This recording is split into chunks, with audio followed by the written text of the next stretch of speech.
அனைவருக்கும் இனிய மாலை வணக்கம். தமிழ் மொழி என்பது ஒரு தொன்மையான மரபினை கொண்டது. சங்க இலக்கியம், பக்தி இலக்கியம், சிற்றிலக்கியம், காப்பிய இலக்கியம், நவீன இலக்கியம் என்று அதற்கென்ற ஒரு மரபு உண்டு. அந்த வகையில் சங்க இலக்கியம் என்பது 8 தொகை 10 பாட்டு. இதில் நீங்கள் கேள்வி கேட்கலாம்,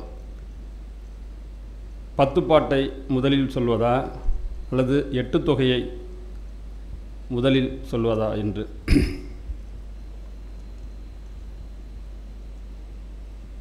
சில அறிஞர்கள் 8 தொகையை முதலில் குறிப்பிடுவார்கள், அதன் பிறகு 10 பாட்டு என்று சொல்வார். 8 தொகையும் 10 பாட்டு. சிலர் 10 பாட்டு என்று சொல்லி அதன் பிறகு 8 தொகையை குறிப்பிடுவார்கள். எப்படி இதை சொன்னால் சரியாக இருக்கும் என்றால், நாம் எதை செய்தாலும் காப்பு, அதாவது கடவுள் வாழ்த்து பாடுவது நம் மரபில் இருக்கக்கூடிய ஒன்று. சங்க இலக்கியத்திற்கென்று ஒரு கடவுள் வாழ்த்து ஒன்று கிடையாது. ஆனால் 10 பாட்டில் திருமுருகாற்றுப்படை முருகப்பெருமானை பாடுவதால் அது காப்பு செயலாக அமைகிறது சங்க இலக்கியத்திற்கு. தொல்காப்பியத்திற்கு உரை எழுதிய பேராசிரியரும் பாட்டினும் தொகையினும் என்றுதான் குறிப்பிடுகிறார். பிற்காலத்தில் சங்க இலக்கியம் முழுவதையும் பதிப்பித்த வையாபுரி பிள்ளை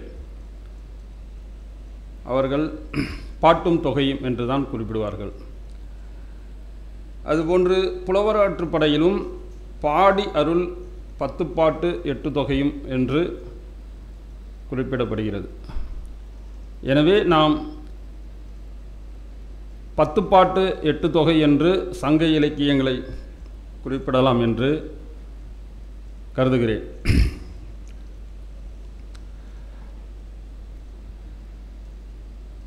பத்து பாட்டு 8 தொகை என்பது உங்களுக்கு தெரியும். நெடிய தொடர் கொண்ட நூல்கள் 10 பாட்டு, பல புலவர்களால் தொகுக்கப்பட்ட நூல் என்பதால் அதை நாம் 8 தொகை என்று குறிப்பிடுகிறோம். இந்த 8 தொகையில் 2வது நூலாக அமையக்கூடியது தான் இந்த நாம் இன்று பார்க்கக்கூடிய குறுந்தொகை. நற்றிணை குறுந்தொகை என்கின்ற அந்த வெண்பாவில் நல்ல குறுந்தொகை என்று பாராட்டப்படுகிறது அந்த நூல்.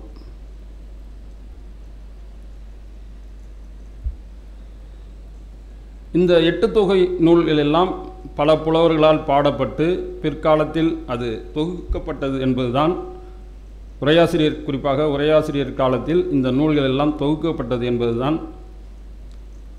கருத்தாகும். அந்த வகையில் குறுந்தொகை, அகநானூறு, நற்றிணை ஆகிய இந்த நூல்களுக்கு ஒரு ஒற்றுமை இருப்பதை நீங்கள் பார்க்கலாம். குறுந்தொகை 400, நற்றிணை 400, அகநானூறு, இந்த நூல்கள் எல்லாம் ஒரே அடிப்படையில் தொகுக்கப்பட்ட நூல்களாகும். இதில் சிறியதாக குறுந்தொகை இருந்ததால் அதை குறுந்தொகை என்று சொன்னார்கள். அகநானூறுக்கு நெடுதொகை என்ற பெயரும் உண்டு. இதற்கு இடைப்பட்ட அளவில் அமைந்ததுதான் நற்றிணை. இந்த சிறிய எல்லை கொண்ட இந்த குறுந்தொகை அடிவரையறை, இந்த நூல்களுக்கு எல்லாமே அடியறையை வைத்து தான் அதை செய்தார்கள். அவற்றில் 4 அடி முதல் 8 அடி வரை உடைய இந்த நூலை தான் நாம் இந்த குறுந்தொகை என்று சொல்கின்றோம். இந்த 8 தொகை நூல்கள் தொகுக்கப்பட்டதில் முதல் நூலாக குறுந்தொகையை தான் குறிப்பிடுகிறார்கள். இந்த குறுந்தொகை பெரும்பாலும் உரையாசிரியர்களால் மேற்கோள் காட்டப்பட்ட நூல். கிட்டத்தட்ட ஒரு 165க்கும் மேற்பட்ட இந்த நூலுடைய உரை மேற்கோள்களை உரையாசிரியர்கள் தம்முடைய நூல்களில் மேற்கோளாக காட்டியிருக்கிறார்கள்.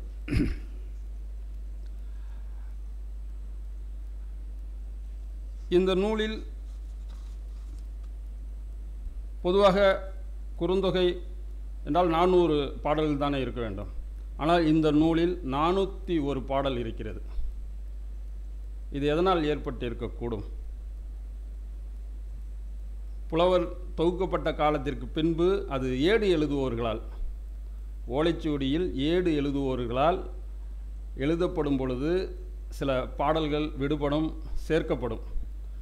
இன்னும் சொல்லப்போனால் ஐங்குறு நூற்றில் 2 பாடல்கள், நெய்தல் திணை பாடல்கள் இன்றும் நமக்கு கிடைக்கவில்லை. அதுபோன்று இந்த நூலில் கடவுள் வாழ்த்து தவிர்த்து 401 பாடல்கள் இடம்பெற்றுள்ளன. கடவுள் வாழ்த்தை பொதுவாக பெருந்தேவனார் பாடியது என்பது கருத்து. இந்த அகநூல் என்பதால், இந்த முதல் நூல், அதாவது முதலில் தொகுக்கப்பட்ட நூல் என்பதால் நாம் குறிஞ்சி, அதாவது முதல் நிலமாக கருதக்கூடிய குறிஞ்சி நிலம் என்பதால் முருக கடவுளை பாரத பெருந்தேவனார் இந்த நூலில் பாடியிருப்பார். அதாவது புணர்தல் நிகழக்கூடிய குறிஞ்சி திணையை பற்றி இந்த நூலில் பாடியிருப்பார். இந்த 400 பாடல் என்பதற்கும் இறையனார் கலவியலுக்கு உரை எழுதிய நக்கீரனார் குறுந்தொகை 400 என்று தான் அந்த நூலில் குறிப்பிட்டிருக்கிறார்.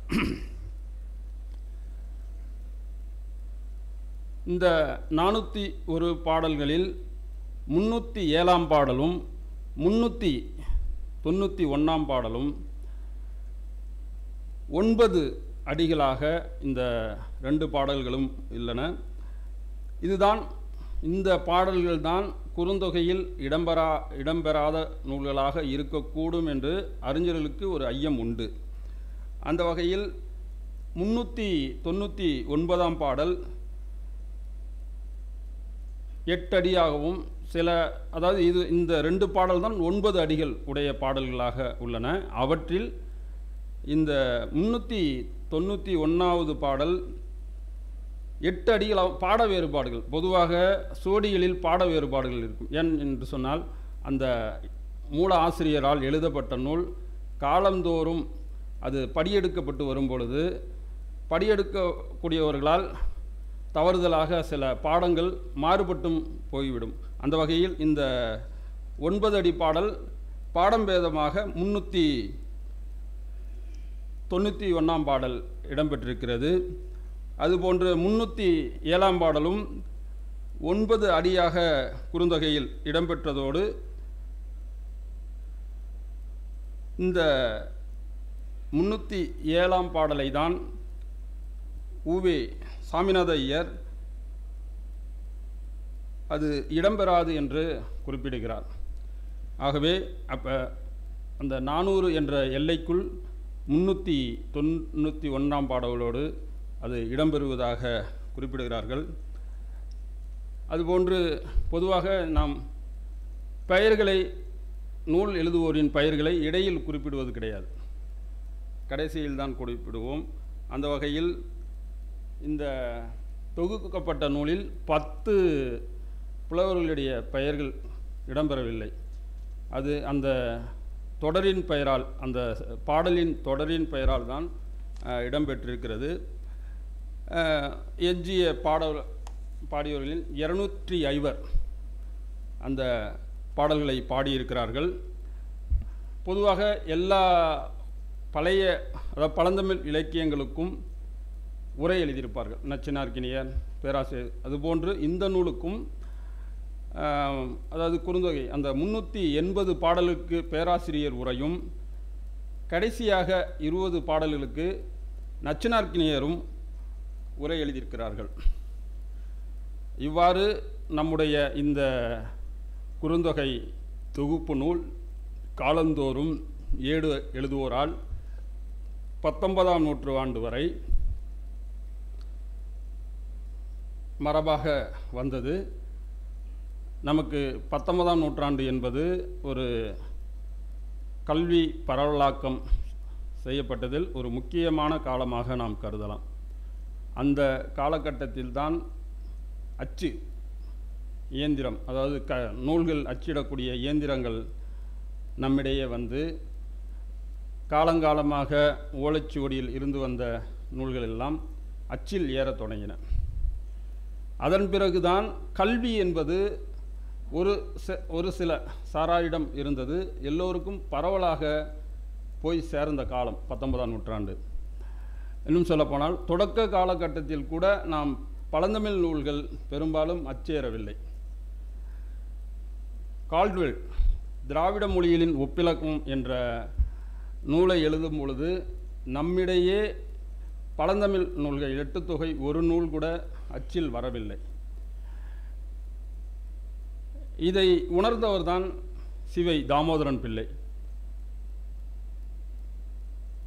அவர்தான் முதலில் உணர்ந்து கலித்தொகையை 1887 முதலாக 8 தொகையில் முதலாக வந்த நூல் என்று சொல்லலாம். அவர் அகநானூரையும் பதிப்பிக்க முனைந்தார், ஆனால் அந்த பணியை அவரால் முடிக்கவில்லை. அதன் பிறகு புறநானூறு போன்ற நூல்களை எல்லாம் உவேசா அவர்கள் 19ஆம் நூற்றாண்டில் 10 பாட்டு போன்ற நூல்கள் எல்லாம் பதிப்பித்தார்கள். 10 அதுக்கப்புறம் ஐங்குறுநூறு போன்ற நூல்களை எல்லாம் பதிப்பித்தார். அவருக்கு குறுந்தொகையை பதிப்பிக்க வேண்டும் என்ற ஆசை மிகுதியாக இருந்தது. அதற்கான பணிகளையும் செய்தார்கள். அதற்கு முன்பாக சௌரி பெருமாள் அரங்கனார் 1915ஆம் ஆண்டு சௌரி பெருமாள் அரங்கனார் மிகவும் வறுமையாக இருந்தவர். சிறு வயதிலேயே தன்னுடைய தாய் தந்தையை எல்லாம் இழந்தவர். முதல் மனைவியை கூட அவருடைய அந்த இளமை காலத்திலேயே இழந்தவர். ஒரு இடத்தில் இந்த குறுந்தொகையின் நூலை பதிப்பிப்பதற்காக கொடுத்துவிட்டு 15 மாதங்கள் அவர்கள் என்ன செய்து விடுவார்களோ என்று அச்சத்திலெல்லாம் இருந்தார்கள் என்பதை அவருடைய பதிப்புரையின் வழியாக நாம் அறிந்து கொள்ள முடிகிறது. உவேசா அவர்களுக்கு முதலில் ஒரு நூல் வந்துவிட்டது என்று சொன்னால் அதனை பதிப்பிக்க கூடாது என்ற ஒரு கொள்கையில் இருந்தவர். குறுந்தொகை வந்துவிட்டதனால் குறுந்தொகையை அவர்கள் பதிப்பிக்கின்ற பணியை விட்டுவிட்டார்கள். அந்த வகையில் முதலாக 1915 சௌரி பெருமாள் அரங்கனார் அவர்கள் குறுந்தொகையை முதலில் பதிப்பித்தார்கள். அதன் பிறகு ராமரத்ன ஐயர் என்பவர் 1930ஆம் ஆண்டு குறுந்தொகையை இந்த கலா நிலையம் இதழ், அது இலக்கிய இதழாக அந்த காலகட்டத்தில் வந்தது. அதாவது 1930ஆம் ஆண்டு ஏப்ரல் மாதம் தொடங்கி டிசம்பர் மாதம் கிட்டத்தட்ட ஒரு 33 வாரங்கள் அந்த நூலை அவர்களுடைய உரையுடன் எழுதி பதிப்பித்தார்கள். அதன் பின்னர் அப்புறம் கங்கை புத்தக நிலையத்தார் அதனை அச்சில் கொண்டு வந்தார்கள். அதற்கு அடுத்ததாக 1933ஆம் ஆண்டு வித்வான் சோ அருணாசல தேசிகர் என்பவர் குறுந்தொகை மூலத்தை மட்டும் பதிப்பித்தார்கள். அவருடைய நூலில் உள்ள சிறப்பு என்னவென்று சொன்னால் அவர்கள் பாடபேதங்களை எல்லாம் ஆராய்ச்சி செய்து அதை அடிக்குறிப்பிலும் விட்டார்கள். அதனால் ஏற்கனவே வந்த பதிப்புகளையும் ஒப்பிட்டு கிடைக்கப்பட்ட சுவடிகளையும் ஆராய்ச்சி செய்து வெளியிட்டதனால் நீங்கள் ஒரு பதிப்பை எடுத்துக்கொண்டால் அதில் பாடபேதங்கள் இருக்கிறது என்று சொன்னால் அவர்கள் அந்த நூலை முழுமையாக ஆராய்ச்சி செய்திருக்கிறார்கள் என்று புரிந்து கொள்ளலாம். அந்த வகையில் இவர்கள் அடிக்குறிப்பில் பாட வேறுபாடுகள் சுட்டுவதால் அவர்கள் மீண்டும் பழைய சுவடிகளை எல்லாம் எடுத்து ஆராய்ச்சி செய்து அதை பதிப்பித்திருக்கிறார் என்று பார்க்கலாம். அதன் பிறகு சாம்ப சிவ சர்மா என்பவர் கழகத்தாரால், அதாவது தென்னிந்திய சைவ சித்தாந்த நூல் பதிப்பு கழகத்தாரால் வெளியிடப்பட்ட, அதாவது அவங்கள் நடத்திய இதழ் செந்தமிழ் செல்வி என்ற இதழ். அந்த இதழில் கலித்தொகை இது போன்ற சில அரிய நூல்களுக்கெல்லாம் உரையுடன் அவர்கள் கொண்டு வந்தார்கள். அந்த வகையில் இந்த குறுந்தொகையில் 50 பாடல், முதல் 50 பாடல்களுக்கு 1933ஆம் ஆண்டு முதல் 34ஆம் ஆண்டு வரை அவர்கள் கொண்டு வந்தார்கள். நான் ஏற்கனவே குறிப்பிட்டது போல உவேசா அவர்கள் ஏனோ என்னவோ அவருக்கு அந்த குறுந்தொகையை பதிப்பிக்க வேண்டும் என்று அந்த எண்ணம் இருந்ததால் அவர்கள் இதற்கு முன்பு வந்த நூல்களை எல்லாம், அதாவது பதிப்பாக வந்த குறுந்தொகை நூல்களை எல்லாம் ஆராய்ச்சி செய்து யாரும் குறை சொல்லக்கூடாத அளவிற்கு ஒரு செம்பதிப்பாக கொண்டு வர வேண்டும் என்பதற்காக அந்த நூலில் அவர், இன்னும் சொல்லப்போனால் அவருடைய வாழ்வின் பிற்காலம் என்று கூட அதை சொல்லலாம், அவருக்கு அந்த குறுந்தொகையின் பதிப்பிக்க வேண்டும் என்ற அந்த ஆதங்கம் இவற்றையெல்லாம் அவர்கள் நினைத்திருப்பார்களோ என்று தோன்றுகிறது. அந்த நூலில் அவருடைய, நீங்கள் மற்ற பதிப்புகளை விட அந்த பதிப்பு அவருக்கு ஒரு சிறந்த பதிப்பாக அமைவதற்கு அது ஒரு காரணமாக இருந்திருக்கக்கூடும் என்று நினைக்கின்றேன். அந்த நூலை தான் அவர் ஏற்கனவே ஒருவர் பதிப்பித்த நூலை முதலாக 1937ஆம் ஆண்டு இந்த குறுந்தொகை நூலை பதிப்பித்தார்கள். இந்த நூலில் அவர் கையாண்டு இருக்கக்கூடிய அந்த மேற்கோள் நீங்கள் எடுத்து பாருங்கள். மற்ற குறுந்தொகை பதிப்பை விட அந்த பதிப்பு எப்படி இருக்கிறது என்று அவர் எடுத்தாண்ட இருக்கக்கூடிய மேற்கோள்கள், ஒப்புமை தொடர்கள், இந்த ஒரு சொல்லை எடுத்துக்கொண்டு அந்த சொல்லுக்கு எங்கெங்கெல்லாம் மேற்கோள் இருக்குதோ அதையெல்லாம் எடுத்து வந்து ஒப்புமை காட்டி அந்த நூலை இது பண்ணி குறித்திருப்பார்கள். அதுபோன்று அந்த நூல் ஆராய்ச்சி செய்த முறை, அந்த பொதுவாக அவருடைய எல்லா முகவரியிலும் அந்த ஏடு கொடுத்தோர், குறிப்பாக நீங்கள் அந்த 19ஆம் நூற்றாண்டில் தொடக்க காலகட்டத்தில் ஏடு கொடுத்தோர் அல்லது ஏடு எங்கிருந்து எடுத்தார்கள் என்ற செய்தியெல்லாம் தெரியாது. அது ஒரு நம் தொடக்க காலம் என்று கூட என்று சொல்லலாம். குறிப்பாக சீவைத்தா அவர்கள் பதிப்புரை எழுதும் பொழுது அவர்களை ஏன் நீங்கள் பதிப்புரை எழுதுகிறீர்கள் என்று கூட கேட்டதாக சொல்வார்கள். ஏனால் பதிப்புரை என்ற எழுதுகின்ற வழக்கம் நமக்கு கிடையாது. நமக்கு பாயிரம் பாடுவது தான். இல்லை என்றால் அந்த நூலை பற்றிய சாத்துக்கவி, அதற்கு முன்பு வரை ஒரு நூல் இருக்கிறது என்றால் அந்த நூலுக்கு சிறப்பு பாயிரமோ அல்லது பொது பாயிரமோ இருக்கக்கூடிய அளவில் தான் இருக்கும். அது அவருடைய மாணவரோ அல்லது அவருடைய நண்பரோ யாரோ ஒருத்தர் எழுதியிருப்பார்கள். பதிப்புரை எழுகின்ற அந்த உரை மரபு என்பது, முகவுரை இந்த மாதிரி எழுதுறது என்பது ஐரோப்பியர் வருகைக்கு பின்புதான் நமக்கு இருந்திருக்கக்கூடும் என்று நான் நினைக்கின்றேன்.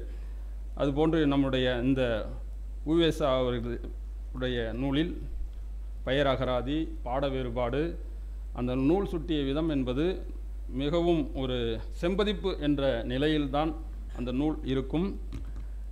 அதன் பிறகு அந்த குறுந்தொகை பதிப்பு என்பது சைவ சித்தாந்த சமாஜம், அதாவது வையாபுரி பிள்ளை அவர்கள் அகரவரிசையில், புலவர்களின் அகரவரிசையில் சங்க இலக்கிய அந்த 8 தொகை 10 பாட்டு நூல்களை சங்க இலக்கிய வரிசையில் அந்த பாடல்களையும் தொகுத்து பாட்டும் தொகையும், நான் ஏற்கனவே குறிப்பிட்டது போல பாட்டும் தொகையும் என்று அந்த நூலை பதிப்பித்தார்கள். அந்த அவங்க குழுவாக பதிப்பித்தது. அவருடைய முதல் பதிப்பில் கூட அவர் பதிப்பாசிரியர் என்று இருக்காது. பின்னாடி பாரி நிலையம் வெளியிட்ட அந்த பதிப்பில் தான் அவர் வையாபுரி பிள்ளையுடைய பெயர் இருக்கும். அதன் பிறகு இந்த உரைநடையாக எழுதக்கூடிய மரபு என்பது தொடக்க காலகட்டத்தில் பெரும்பாலும் மூல நூல்கள் தான் பதிப்பித்து வந்தார்கள். நம்மளுடைய அந்த கல்வி பரவலாக்கம் என்பது மெல்ல மெல்ல எல்லோரும் புரிந்து கொள்ளக்கூடிய அளவில் நீங்கள் மூல நூலை படிப்பது என்பது புலவர் மிகவும் ஒரு அறிவு நுட்பமாக இருக்கக்கூடியவர்கள் படிக்கக்கூடிய ஒரு படிப்பாக இருந்தது. மாணவர்கள் என்ற நிலையில் அவர்கள் புரிந்து கொள்வதற்காக இந்த எளிமையாக, அதாவது உரை எழுதக்கூடிய மரபு என்பது 20ஆம் நூற்றாண்டில் தொடக்கத்திலேயே தொடங்கி வருகிறது. குறிப்பாக கழக வெளியீடுகள் எல்லாம் அதை நோக்கித்தான் சென்றது. அந்த வகையில் இந்த குறுந்தொகைக்கும் வசனத்தை ராமசுவாமி என்பவர் 1941ஆம் ஆண்டு எழுதினார்கள். அதுபோன்று ராகவ ஐயங்கார் அவர் குறிப்பிடத்தகுந்த ஒரு பதிப்பாசிரியர். அவர் குறுந்தொகைக்கு முழுமையும் உரை எழுத வேண்டும் என்று நினைத்தார்கள். அவர் காலத்தில் அந்த நூல்களை, அதாவது அவர் உரை எழுதிய நூலை வெளியிட முடியலை. ஆனால் 111 பாடல்களுக்கு குறுந்தொகை விளக்கம் என்று தன்னுடைய உரையுடன் 1947ஆம் ஆண்டு அவர்கள் வெளியிட்டார்கள். கழகத்தினுடைய எல்லா பதிப்புகளும், அதாவது எல்லா இலக்கியங்களும் உரையாக வந்தது. குறிப்பாக போவே சோமசுந்தரனார், இவர் ஒரு அடிப்படையில் ஒரு உழவர். அவர் சங்க இலக்கியங்கள் 500 உண்மையிலேயே அவருடைய உரை என்பது ரொம்ப எளிமையாக இருக்கும். அந்த பாடலை ஒட்டிய ஒத்திசைவாக இருக்கும். அதாவது அந்த பாடலையும், அதாவது இதுன்னு சொல்லுவாங்க, பதவுரை என்று சொல்வார்கள். சொல்லுக்கு சொல் சொல்கிறது, அப்புறம் விளக்கம் கொடுக்கறது. அதாவது இவருடைய உரையை வந்து என்னன்னு சொல்லுவாங்கன்னா விளக்க உரை என்று தான் சொல்லுவார்கள். இலக்கண குறிப்பு, எல்லா செய்திகளையும் குறிப்பிடுவார்கள். இவருடைய இந்த சோமசுந்தர உரையுடன் 1955ஆம் ஆண்டு வெளியிட்டார்கள். அதன் பிறகு மர்ரே எஸ் ராஜம் என்பவர், அவர்கள் ஒரு வணிகத்தில் சிறந்து விளங்கியவர்கள்.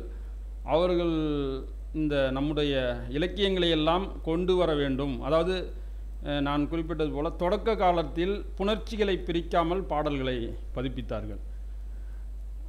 அதை இன்னும் எளிமைப்படுத்த வேண்டும் என்பதற்காக புணர்ச்சிகளை, அதாவது எழுத்துக்களை, இப்போ அகர முதல எழுத்தெல்லாம் என்று சொல்லக்கூடிய இடங்களில் உயிரெழுத்துக்கள் இடையில் வராது. அப்போ அந்த உயிரெழுத்து வராமல் அந்த சொற்களை எல்லாம் பிரித்து, அதாவது உயிரெழுத்து வருமாறு பிரித்து கொடுத்த பணியை குறிப்பாக செய்தவர்கள் இந்த மர்ரே எஸ் ராஜம் அவர்கள் சங்க இலக்கியம் முழுவதையும் பிரித்து கொடுத்தார்கள். அதற்கும் வையாபுரி பிள்ளையனுடைய பங்களிப்பு என்பது முக்கியத்துவம் உடையதாக இருந்தது. அவர்கள் 1957ஆம் ஆண்டு வெளியிட்டார்கள். அதன் பின்பு சாமி சிதம்பரனார், புலியூர் கேசிங்கன், மு சண்முகம் பிள்ளை, துரை ராசாராம் போன்ற பல்வேறு அறிஞர்கள் திருக்குறளை முதலில் பதிப்பித்தார்கள். தற்பொழுது நம்முடைய அந்த பாடல்நூல் நிறுவனமும் குறுந்தொகை ஒரு பகுதியை வெளியிட்டிருக்கிறார்கள். அடுத்த பகுதி வெளிவரும் நிலையில் இருக்கிறது.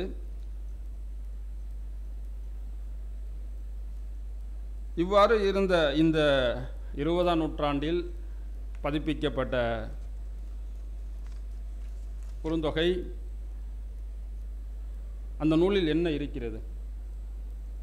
அக இலக்கியம், அகத்தையும் புறத்தையும் பற்றி பேசக்கூடிய இலக்கியம் என்றெல்லாம் நாம் புரிந்து கொள்ளலாம்.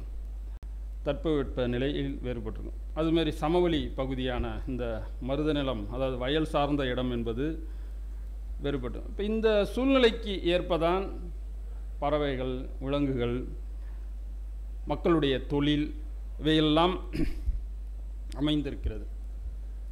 பிரிந்து கிடக்கிறது. நம்ம இன்னும் சொல்ல போனால் பிரிந்து தனித்தனியாக இருக்கிறது என்று கூட சொல்லலாம். மலை என்று சொன்னால் அது மலைக்குரிய மக்கள் வாழக்கூடிய பகுதியாக அப்படிதான் புரிந்து கொண்டிருக்கிறார்கள். அப்படி புரிந்ததுனால தான் அப்படி தொல்காப்பியர் போன்ற இலக்கண உரையாசிரியர்களெல்லாம் நமக்கு எடுத்து சொல்லி இருக்கிறார்கள்.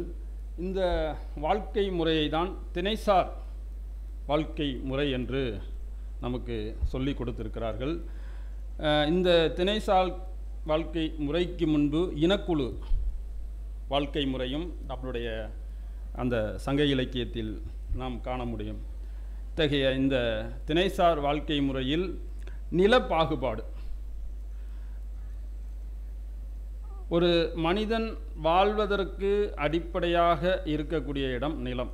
நிலம்தான் அவனுக்கு ஆதாரமாக, அவன் வாழ்வதற்கு, அவன் உறங்குவதற்கு எல்லாவற்றுக்குமான ஒரு இடமாக அந்த நிலம்தான் இருக்கிறது. அதனால் அந்த இடத்தை முதல் பொருள் என்று சொன்னான். இன்றும் நாம் ஒரு கடை வைக்கிறோம் என்று சொன்னால் அந்த கடைக்கு பணம் முதலீடாக போடுவதை முதல் போடுதல் என்று தான் சொல்வார்கள். அப்போ நமக்கு ஒரு ஆதாரமாக இருக்கக்கூடிய இடம் நிலம் என்று சொன்னார்கள்.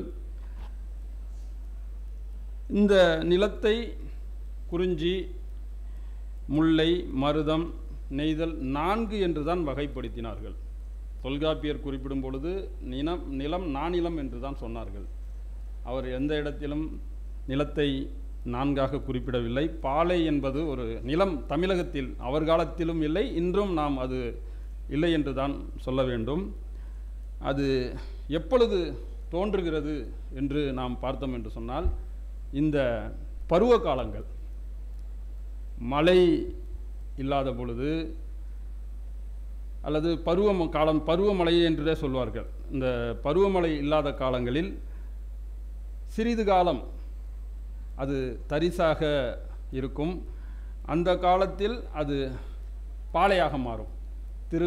திரும்பவும் மழை பெய்தால் அது குறிஞ்சாகவோ அல்லது முல்லையாகவோ அது நிலமாக மாறிவிடும். இதற்கு நமக்கு தெரிந்தது தான். இதற்கு முல்லையும் சிலப்பதிகார ஆசிரியர் முல்லையும் குறிஞ்சியும் முறைமையில் தெரிந்து நல் இயல்பு இழந்து நடுங்குதுயிர் உரித்து பாலை என்பதோர் படிமம் கொள்ளும் என்று, அது எப்படி பாலையாக மாறுகிறது என்பதற்கு நமக்கு அவர்கள் விளக்கம் தருகிறார்கள். இந்த குறிஞ்சி நிலமும் முல்லை நிலமும் அது பாலையாக மாறுகிறதை சங்க இலக்கியங்களில் சுரம் என்று சொல்வார்கள். அருஞ்சுரம், வெஞ்சுரம் என்றெல்லாம் நாம் இலக்கியங்களில் குறிப்பிடுவதை பார்க்கலாம். இவ்வாறு நாம் இந்த ஐவகையான நில பாகுபாடு இருக்கதை பார்க்கிறோம். மனிதன் எங்கு தோன்றியிருப்பான், மனிதன் எந்த இடத்தில் அவன் வாழ்வதற்கான சூழல் முதலில் தோன்றியிருக்கும் என்று நாம் பார்க்கக்கூடிய அளவில் அது குறிஞ்சி நிலமாகத்தான் நமக்கு தோன்றுகிறது. ஏன் என்று சொன்னால், அந்த இடத்தில்தான் அவன் வாழ்வதற்குரிய அந்த பாறை பகுதிகள், அவன் இருக்கிறதுக்கான அந்த இதமான இருக்கக்கூடிய பகுதியாக அவன் இருப்பிடமாக இருக்கிறதற்கு பயன்படுகிறது. அதுபோன்று அவனுக்கு கிடைக்கக்கூடிய அந்த காய், கனி, தேன் போன்ற பொருட்கள், உணவுப் பொருட்கள் எல்லாம் அவனுக்கு எளிதாக அந்த இடம்தான் கிடைத்தது. அது அவன் சாப்பிட்டாலும் அவனுக்கு அது எளிதில் ஜீரணமாகக்கூடிய தன்மையும் இருந்தது.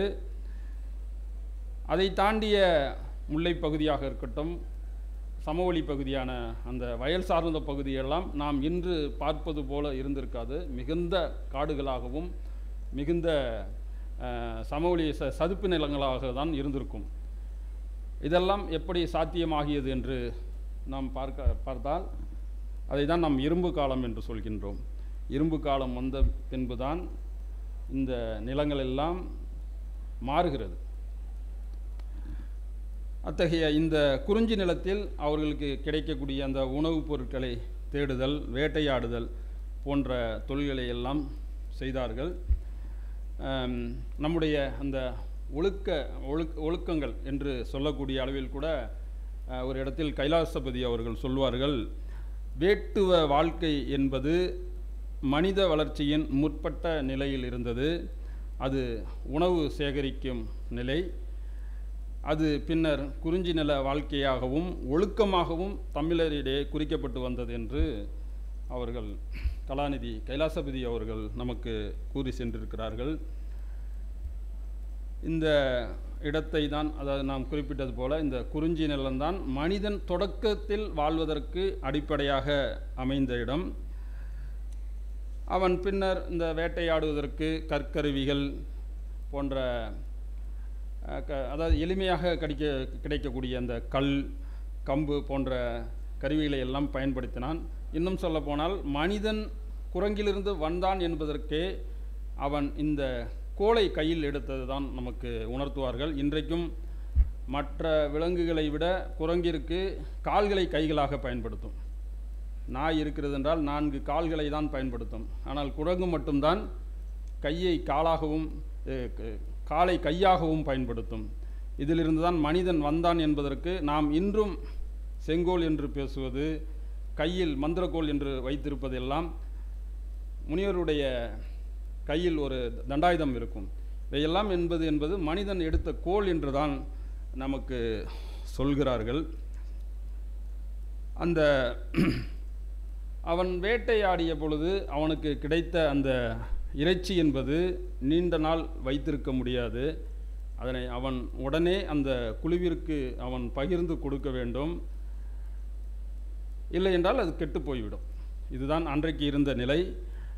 அதுதான் நாம் அன்றைய இனக்குழு சமூகம் என்று சொல்கிறோம். அந்த இனக்குழு சமூகத்தில் காணவன் ஒருவன் பன்றியை காட்டில் வேட்டையாடுகிறான். அதை கொண்டு வந்து கொடிச்சியிடம் கொடுக்கிறான். கொடிச்சி அதனை அந்த குழுவினருக்கு கொடுத்தாள் என்று நமக்கு சங்க இலக்கிய பாடல் சொல்கிறது. இன்றைக்கும் நம்முடைய கிராமங்களில் கோயில்களில் விலங்குகளை பலியிடுவார்கள். அந்த பலியிட்ட விலங்கினை சமமாக பங்கிட்டு கொள்வார்கள். இது எதை காட்டுகிறது? நம்முடைய பழமரபில் இருந்த எச்சத்தை காட்டுகிறது. இவ்வாறு அவன் வேட்டையாடி உண்ட மனிதன் சில நேரங்களில் உயிரோடும் சில விலங்குகளை அவன் பிடித்து வந்தான். அவற்றில் முக்கிய விலங்காக இருந்தது தான் நாய். நாய் என்பது அவன் வேட்டையாடுவதற்கும் அவனை பாதுகாத்து கொள்வதற்கும், பிற மனிதர்கள் பிற விலங்குகளிடமிருந்து தன்னை பாதுகாத்து கொள்வதற்கும் நாயை அவன் வளர்க்கத் தொடங்கினான். இன்றைக்கும் குலதெய்வ கோயில்களில் நாயினை அவர்கள் சிலையாக வடித்து வைத்திருப்பார்கள். இவையெல்லாம் நமக்கு குறிப்பாக குலதெய்வ கோயில்கள், நீங்கள் மற்ற கோயில்களை விட குலதெய்வ கோயில்களில் நாய் ஒரு பகுதியில் அவர்கள் அமைத்து அதற்கு வழிபாடு செய்வார்கள். ஏனென்று சொன்னால் அது அவனுக்கு உறுதுணையாகவும் அவனுக்கு காவலாகவும் இருந்ததனால் அதனையும் அவனையோடு சேர்த்து கொண்டான் என்பதை தான் நாம் புரிந்து கொள்ள முடிகிறது. இந்த நாய் வளர்க்கப்பட்ட பின் கழுதை, இந்த கால்நடைகள் ஆடு மாடு போன்ற கோழிகளை எல்லாம் வளர்த்தார்கள். நீங்கள் பதிற்றுப்பத்தில் கழுதை ஏர் உழுதலை பற்றி படித்திருப்பீர்கள் என்று நினைக்கின்றேன். மனிதன் முதலில் கழுதையை கொண்டுதான் நிலத்தை உழுதான். அது வளர்ந்து காளைகளை கொண்டு உழுதும் பொழுது அது இழிவாக ஆகிவிட்டது. எது ஒன்று உயர்ந்து விடுகிறதோ அதன் கீழ் இருப்பது தாழ்ந்து விடுகிறது. நீங்கள் எதை வேண்டுமானாலும் எடுத்துக்கொள்ளலாம். இப்படி இந்த குறிஞ்சி நில வாழ்க்கை தான் கால்நடை வளர்த்ததனுடைய ஒரு மாற்றம்தான் முல்லை நில வாழ்க்கை தோன்றியது. முல்லை நில வாழ்க்கை என்பது அவன் அடுத்த நிலையை அடைந்தான் என்று சொல்ல வேண்டும். குறிப்பாக இந்த கால்நடைகளை எல்லாம் அவன் காட்டிற்கு மேய்க்க ஓட்டி சென்றான். சில நேரங்களில் கால்நடைகள் சில செடிகளை உண்ணாமல் விட்டது, சில செடிகளை உண்டது. இன்றும் நாம் உண்ணக்கூடிய உணவுகளில் சில நச்சுத்தன்மையுடைய தாவரங்களும் உண்டு. இதனை எப்படி கற்றுக்கொண்டான் மனிதன்? விலங்குகளை வைத்து தான் கற்றுக்கொண்டான். விலங்கு எதை உண்கிறதோ அதை நல்ல உணவாக, நல்ல உணவுக்குரிய தாவரமாக கருதினான். அவற்றையெல்லாம் அவன் உண்ண பழகி கொண்டான். அப்படி வளர்ந்த சமூகத்தில்தான் வேளாண்மை என்பது எளிய முறையில் தோன்றியது. எளிய முறை என்று சொன்னால் இன்றைக்கு உழக்கூடிய அந்த பண்பட்ட வேளாண்மைக்கு முந்தைய நிலை என்று சொல்லு. அவன் எடுத்து வீசக்கூடிய பொருள் மண்ணில் விழுந்து முளைத்து வளர்ந்து மரமாக வருவதை உற்று அவன் நோக்கினான். இன்னும் சொல்ல போனால் பெண்கள் உற்று நோக்கினார்கள். ஆண்கள் வேட்டையாடுதல் மேய்த்தல் போன்ற பணிகளை செய்த பொழுது பெண்கள் வீட்டில் இருந்தார்கள். பெண்களுக்கு வீட்டில் இருந்த பொழுது ஏன் அவர்கள் அப்படி இருக்க வேண்டும் என்ற சூழல் என்பது தாய்மை அடைதல், அதை மாதவிடாய் என்று சொல்லுவார்கள். இது போன்ற காரணங்களால் அவர்களை தனிமையில் வைக்க வேண்டிய ஒரு சூழலும் இருந்தது என்றுதான் நாம் புரிந்து கொள்ள வேண்டியது இருக்கிறது. அவர்கள் இருந்த நேரத்தில் எளிய கருவிகளை கொண்டு வேளாண்மை தொழிலை செய்தார்கள். இதனை எளிய முறை வேளாண்மை என்று சொல்வார்கள். இன்றைக்கும் இந்த விதை விதைத்து செய்யக்கூடிய வேலை என்பதும் அவர்கள் பெண்களை கொண்டுதான் நடவு நடுதல், களை எடுத்தல் போன்ற அந்த வளமை சார்ந்த சடங்குகளை எல்லாம் செய்வதற்கு நாம் பார்க்க முடியும். இந்த எளிய முறையில் செய்தது தான் இரும்பு காலம் என்று சொல்வார்கள். இரும்பு காலம் வந்த பின்பு மிகப்பெரிய பரந்த அளவில் விளை நிலங்களெல்லாம், காடுகள் எல்லாம் அழிக்கப்பட்டு விளை நிலங்களாக உருவாக்கப்பட்டன. இப்போ இந்த இடத்தில்தான் உழவன் என்று சொல்லக்கூடியவன் தோன்றுகிறான். அவனுக்கென்ற ஒரு அந்த வேளாண்மை செய்யக்கூடிய வாழ்க்கை ஒன்று அவனுக்கு வந்தது. அந்த வேளாண்மை செய்வது என்பது ஒரு இயற்கையோடு சார்ந்ததாக இருந்தது. அதனால் அவன் மழை பொழிவையும் இயற்கை பருவ காலங்கள் இவற்றையெல்லாம் உற்று நோக்கக்கூடிய ஒரு சூழலில் இருந்தான். எந்த பருவத்தில் எந்த விதையை விதைக்க, இன்றும் பார்த்தோம் என்று சொன்னால் ஆடிப்பட்டம் தேடி விதை என்று சொல்கிறார்கள். இதையெல்லாம் நாம் முன்னோர்கள் பட்டறிவினால் கண்டுபிடித்த ஒரு அறிவு. அவனுக்கு பெரிதும் மழை தேவைப்பட்டது. அப்போ இந்த சூழலில் தான் அவன் சடங்குகள், வழிபாடுகள், நமக்கு மழை பெய்ய வேண்டுமென்றால் இறை தனக்கு அப்பாற்பட்ட ஒரு சக்தி இருப்பதாக நினைத்தான். அதனால் அவன் இந்த சடங்கு சம்பிரதாயங்கள் எல்லாம் செய்தார்கள். குறிப்பாக உழவில் பொன்னேர் பூட்டுதல் என்ற ஒரு சடங்கு உண்டு. இன்றைக்கும் சித்திரை மாதம் என்று சொன்னால் அன்றைய நாளில் 10ஆம் நாள் பொன்னேர் பூட்டுதல் என்ற சடங்கு ஒன்று செய்வார்கள். ஏன் அதை செய்ய வேண்டும்? உழுதல் என்பது ஒருவரால் செய்ய முடியாது. இப்போ வானிலிருந்து மழை பொழிதால் அது ஒரு குறிப்பிட்ட நாளுக்குள் நிலத்தை எல்லாம் உழ வேண்டும். அப்பொழுது மக்கள் ஒன்று கூடணும். மக்கள் சேர்ந்து இருந்து ஒரு வேலையை செய்தால்தான் வேளாண்மை போன்ற வேலைகளை செய்வதற்கு முடியும். அதனால் அந்த பொன்னேர் பூட்டுதல் என்பது சித்திரை மாதத்தில் மக்கள் எல்லோரும் ஒன்று கூடி நிலத்தை உழுது விதைகளை விதைத்து செய்தார்கள்.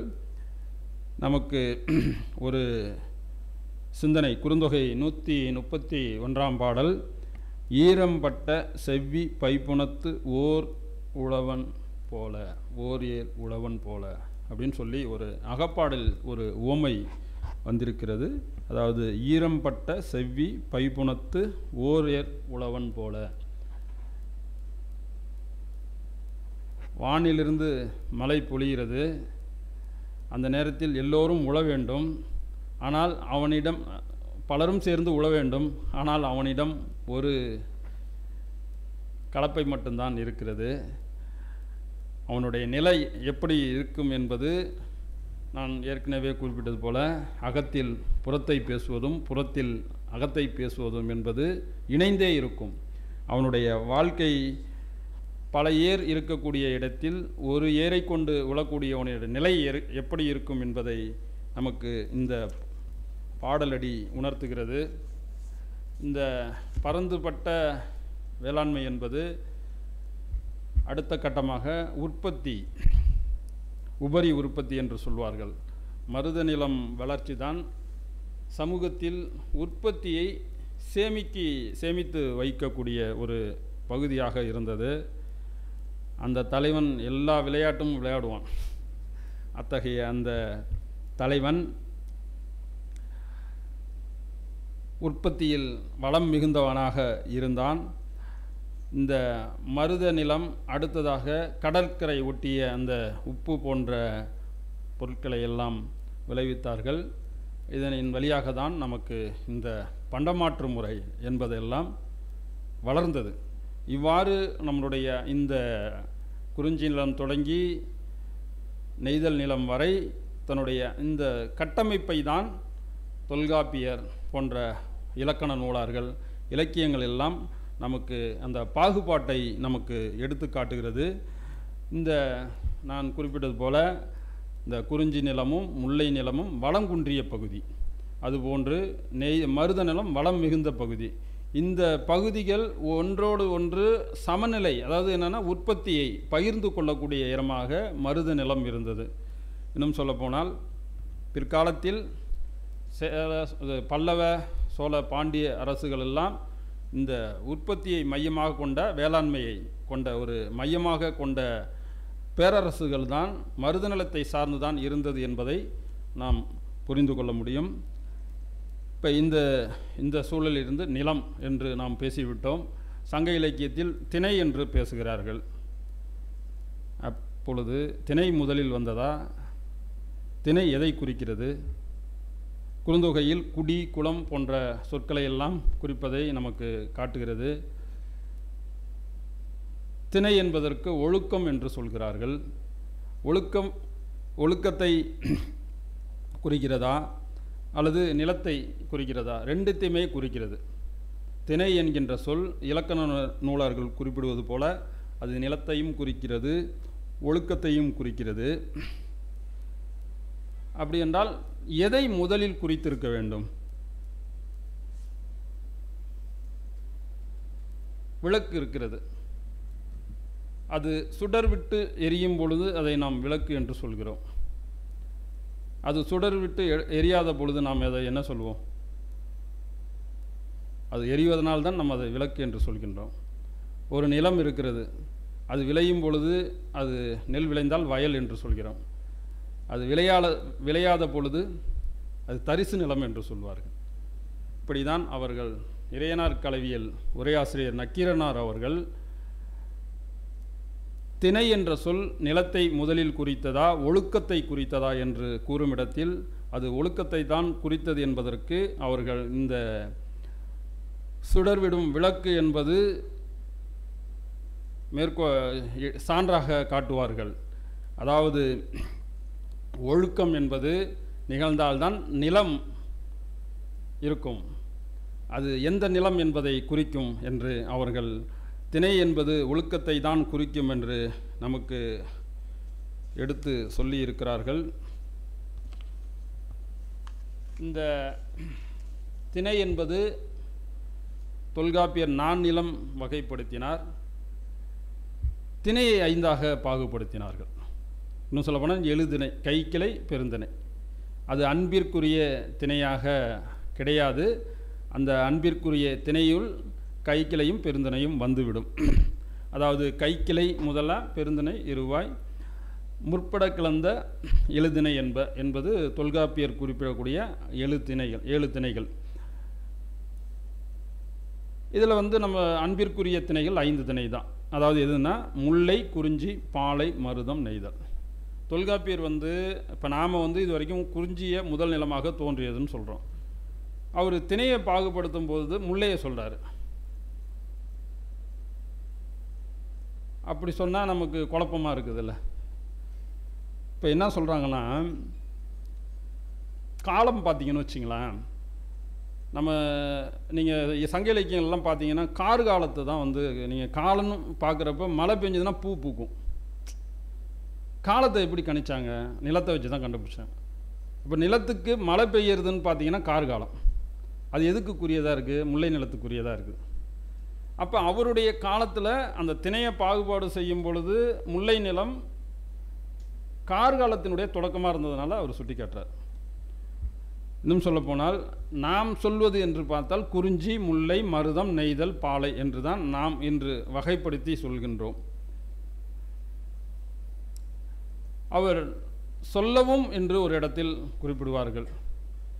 அந்த வருவதனால் சொல்லிய முறையால் சொல்லவும் படும் என்று அவர்கள் ஒரு இடத்தில் குறிப்பிடுவார்கள். அந்த உம்முன்னு வந்ததுனால திணை வைப்பு முறை எப்படி வேணாலும் சொல்லலாம் அப்படின்னு சொல்லி நச்சினார்க்கினியர் அதுக்கு ஒரு விளக்கம் கொடுப்பார். இப்போ நீங்கள் சாப்பிட்டாலும் பரவாயில்ல அப்படின்னு அந்த உம்மு சேர்த்துடுறோம்ல, நீ சாப்பிட்டாலும் சாப்பிடாட்டாலும் போப்பாங்கிற அந்த பொருள் அந்த உம்முங்கிறதுல எதிர்மறையை குறிக்கிறதுனால அது எப்படி வேணாலும் குறிக்கலான்னு. இப்போ நீங்கள் 500 எடுத்துக்கிட்டிங்கன்னா மருதத்திணை தான் முதல் பாடலாம் அமையும் உங்களுக்கு. அதுமாதிரி கலித்தொகை எழுதுனா பாலை வரும் உங்களுக்கு. அப்போ இந்த முறை மாறி சொல்லலாம் என்பதற்கு தொல்காப்பியரே சொல்லிய முறையால் சொல்லவும் படும் என்ற அந்த சொன்னதுனால சொல்லலாம் அப்படின்னு சொல்லி அவர்கள் சொல்லிட்டார். அடுத்தது பருவ காலம், அதாவது பொழுது என்று சொல்வார்கள். பெரும்பொழுது, சிறு பொழுது என்று சொல்வார்கள். நாம் இன்றைக்கி பார்த்தோம்னு சொன்னால் வெப்ப அதாவது வெயில் காலம், குளிர்காலம், பனிக்காலம் என்று சொல்வார்கள். மனிதன், நான் சொன்னது போல், மனிதன் வாழ்வதற்கு அடிப்படையாக அமைவது மழை தான். மழை இல்லைன்னா நீங்கள் அந்த இடம் வாழ முடியாது. அப்போ இந்த மழை பெய்வதனால அந்த இடத்தில் விலங்குகள் உற்பத்தி ஆகிறது, மலர்கள் மலர்கிறது, குருவிகள், பறவைகள் எல்லாம் வருகிறது. இந்த மலரை கொண்டு தான் நமக்கு இந்த நிலத்திற்கும் பயிர், குறிஞ்சி, முல்லை, அந்தந்த நிலத்திற்குரிய பயிர்கள் எல்லாம் வந்தது. அதுபோன்று இந்த சிறுபொழுது, ஒரு நாளைக்குரிய அந்த மாலை, யாமம், வைகறை, நண்பகல் ஏற்பாடு போன்று குறிப்பிடுவது. இதில் தொல்காப்பியர் 6 வகையாக வகைப்படுத்துவார். நன்னூலார் 5 வகை தான் சொல்வார் சிறுபொழுது. இதற்கு ஒரு பாடல் சங்க இலக்கியத்தில் ஒரு சான்று இருக்குது. அல்லூர் நன்முல்லையார் என்பவர் காலையும் பகலும் கையறு மாலையும் ஊர் துஞ்சும் யாமமும் விடியலும் என்று இப்பொழுது இடைத்தெரியின் ஒரு பாடல் ஒன்று இருக்கும். அதில் 5 வகை, அதாவது காலை பொழுது, பகல் பொழுது, மாலை பொழுது, ஊர் துஞ்சக்கூடிய அந்த யாமம், அது இரவு பொழுது, அந்த விடியல் காலை, இந்த 5 பொழுதுகளாக தான் அந்த அல்லூர் நன்முல்லையார் வரையறுத்திருப்பார்கள். நம்பியகப்பொருள் ஆசிரியரும் அதை 5ஆக தான் வகைப்படுத்துகிறார்கள். இப்போ இந்த நிலம், பொழுது எல்லாம் நம்ம பேசிட்டு வந்துட்டோம். அடுத்தது இப்போ இந்த நிலத்திற்குரிய விலங்குகள், பறவைகள் இருக்கணும்ல. இப்போ அந்த தட்பவெட்ப நிலைக்கு ஏற்ப இருக்கணும்ல. இதற்கும் பார்த்திங்கன்னா நமக்கு தொல்காப்பியர் ஒரு 14, அதாவது கிட்டத்தட்ட தெய்வம், உணவு, மரம், பறவை, புல் என்று சொல்கிறார். அதுமாதிரி பறைனா இசைக்கருவி, செய்தினா தொழில், யாழ்னா கருவி, இசைக்கருவி. இதோடு கரு என்று தொல்காப்பியர் காலத்தில் சொல்கிறாரு. இப்போ அவங்க எந்தெந்த நிலத்தில் எந்தெந்த உயிரினங்கள் இருந்ததோ அதை கொண்டு அதை அழைத்தார்கள். குறிப்பாக பார்த்திங்கன்னா இப்போ மாந்தர்கள் மக்களை சொல்கிறப்ப கூட பார்த்திங்கன்னா, இப்போ மருத நிலம் என்று சொன்னால் கழனி ஊரன், புனல் ஊரன் என்று அந்த நிலத்திற்குரிய கருப்பொருளோடு தான் அவர்கள் இணைத்து பார்த்தார்கள். இன்னும் சொல்லப்போனால் மரத்தை கூட காஞ்சி ஊரன் என்று குறுந்தொகையில் ஒரு பாடல் வரும். அதுமாரி பொய்கை ஊரன், இது போன்று அந்த நிலத்திற்குரிய கருப்பொருளோடு தான் இணைத்து பார்த்தார்கள், பிரித்து பார்க்கவில்லை. இயற்கையோடு இருந்தார்கள், இயற்கையோடு இணைத்து பார்த்தார்கள். அந்த வகையில்தான் நமக்கு இந்த பெரும்பொழுதுகள், கருப்பொருட்கள் எல்லாம் அமைகின்றன. இந்த அமைகின்ற வாழ்க்கையில் அகம் புறம் என்று பேசினார்கள். இந்த அக வாழ்க்கை என்பது, அகம் என்பது இருவர் உள்ளத்தால் உணர்ந்து துய்ப்பது என்பது நாம் சொல்ல முடியும். குறிப்பாக நச்சினார்க்கினியர் ஒத்த அன்பான் ஒருவனும் ஒருத்தியும் கூடுகின்ற காலத்து பிறந்த பேரின்பம் என்று சொல்கிறார். அதாவது அவர்கள் கூட்டத்தின் பின்னர் அவ்விருவரும் ஒருவருக்கொருவர் தமக்கு புலனாக இவ்வாறு இருந்தது என கூறப்படாததாய் யாண்டும் உள்ளத்து உணர்வே நுகர்ந்து இன்பம் உருவதோர் பொருளாதனின் அதனை அகம் என்று குறிப்பிட்டார். இப்படி இருந்தது என்பதை அவர்கள் உணர்ந்து கொள்ளலாம், அதை நம்மிடம் சொல்ல முடியாது. அதான் ஆனந்தத்தில் பேரானந்தம் என்று சொல்கிறார். அது அந்தளவிற்கு இன்பம் உடையதாக, அன்பு என்பது இன்பம் உடையதாக இருந்தது என்று சொல்வார்கள். இதற்கு நிகரானது வேறொன்றும் இல்லை என்றும் நம் புலவர்கள் எல்லாம் சொல்லியிருக்கிறார்கள். அது எல்லாருக்கும் பொதுவாக, காதல் என்பது எல்லாருக்கும் பொதுவாக ஒரு இருந்த செய்தி. ஆனால் இந்த அகத்திற்கு புறம் என்பது வேறாக இருந்தது. புறம் எப்படி இருந்தது என்றால், அது வெளியில் இருக்கக்கூடிய செய்திகள். இப்போ நீங்கள் பொருளீட்ட செல்லுதல், உழவு தொழிலில் ஈடுபடுதல், போருக்கு செல்லுதல், ஒருவருக்கு கொடை கொடுத்தல், விருந்தோம்புதல் போன்றதெல்லாம் அவரால் முடிந்த அளவிற்கு செய்யக்கூடிய ஒரு புற சூழல் அமைந்தது. இந்த அகமும் புறமும் ஒரு நல்ல சூழலில் இருக்கும் பொழுதுதான், அதாவது இந்த பகுதி, அந்த மக்கள் வாழக்கூடிய இடம், நன்றாக இருக்கும். அதை கொண்டு தான் அந்த பகுதி விளையக்கூடிய வளர்ச்சியும் இருக்கும்.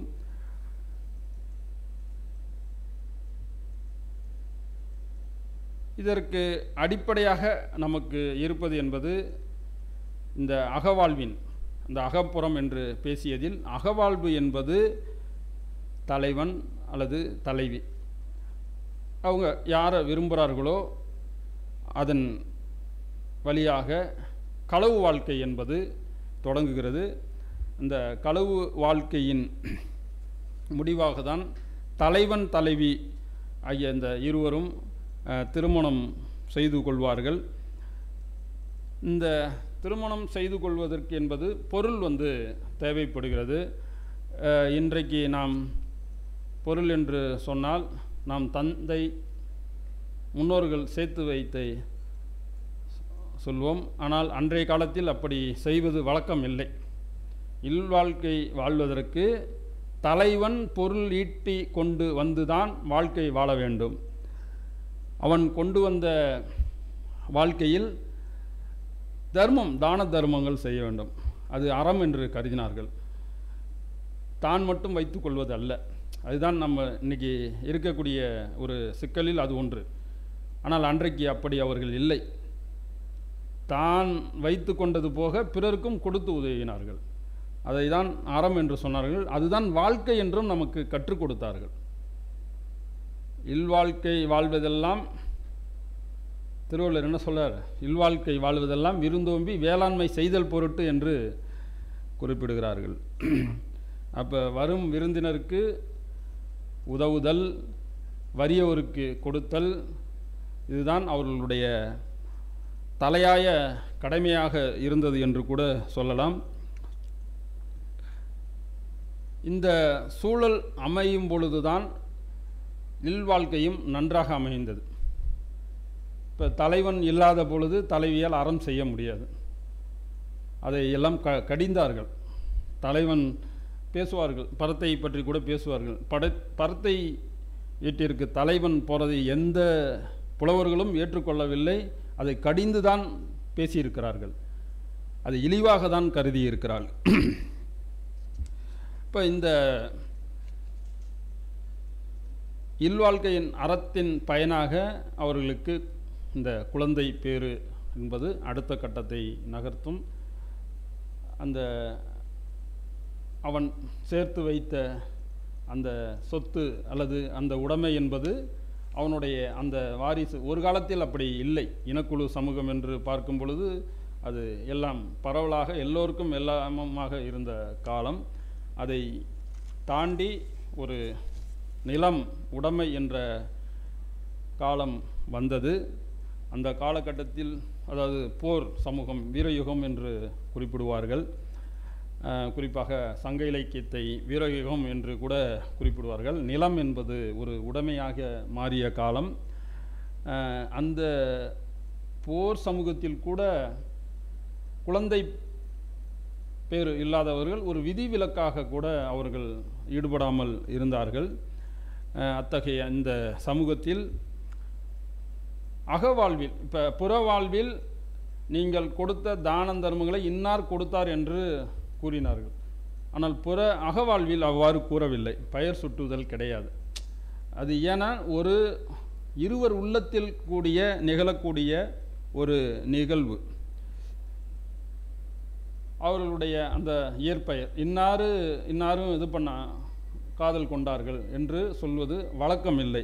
தொல்காப்பியர் கூட மக்கள் நுதலிய அகன் ஐந்தினையும் சுட்டி ஒருவர் பெயர் கொள பெறார் என்று அவர்கள் குறிப்பிடுகிறார்கள்.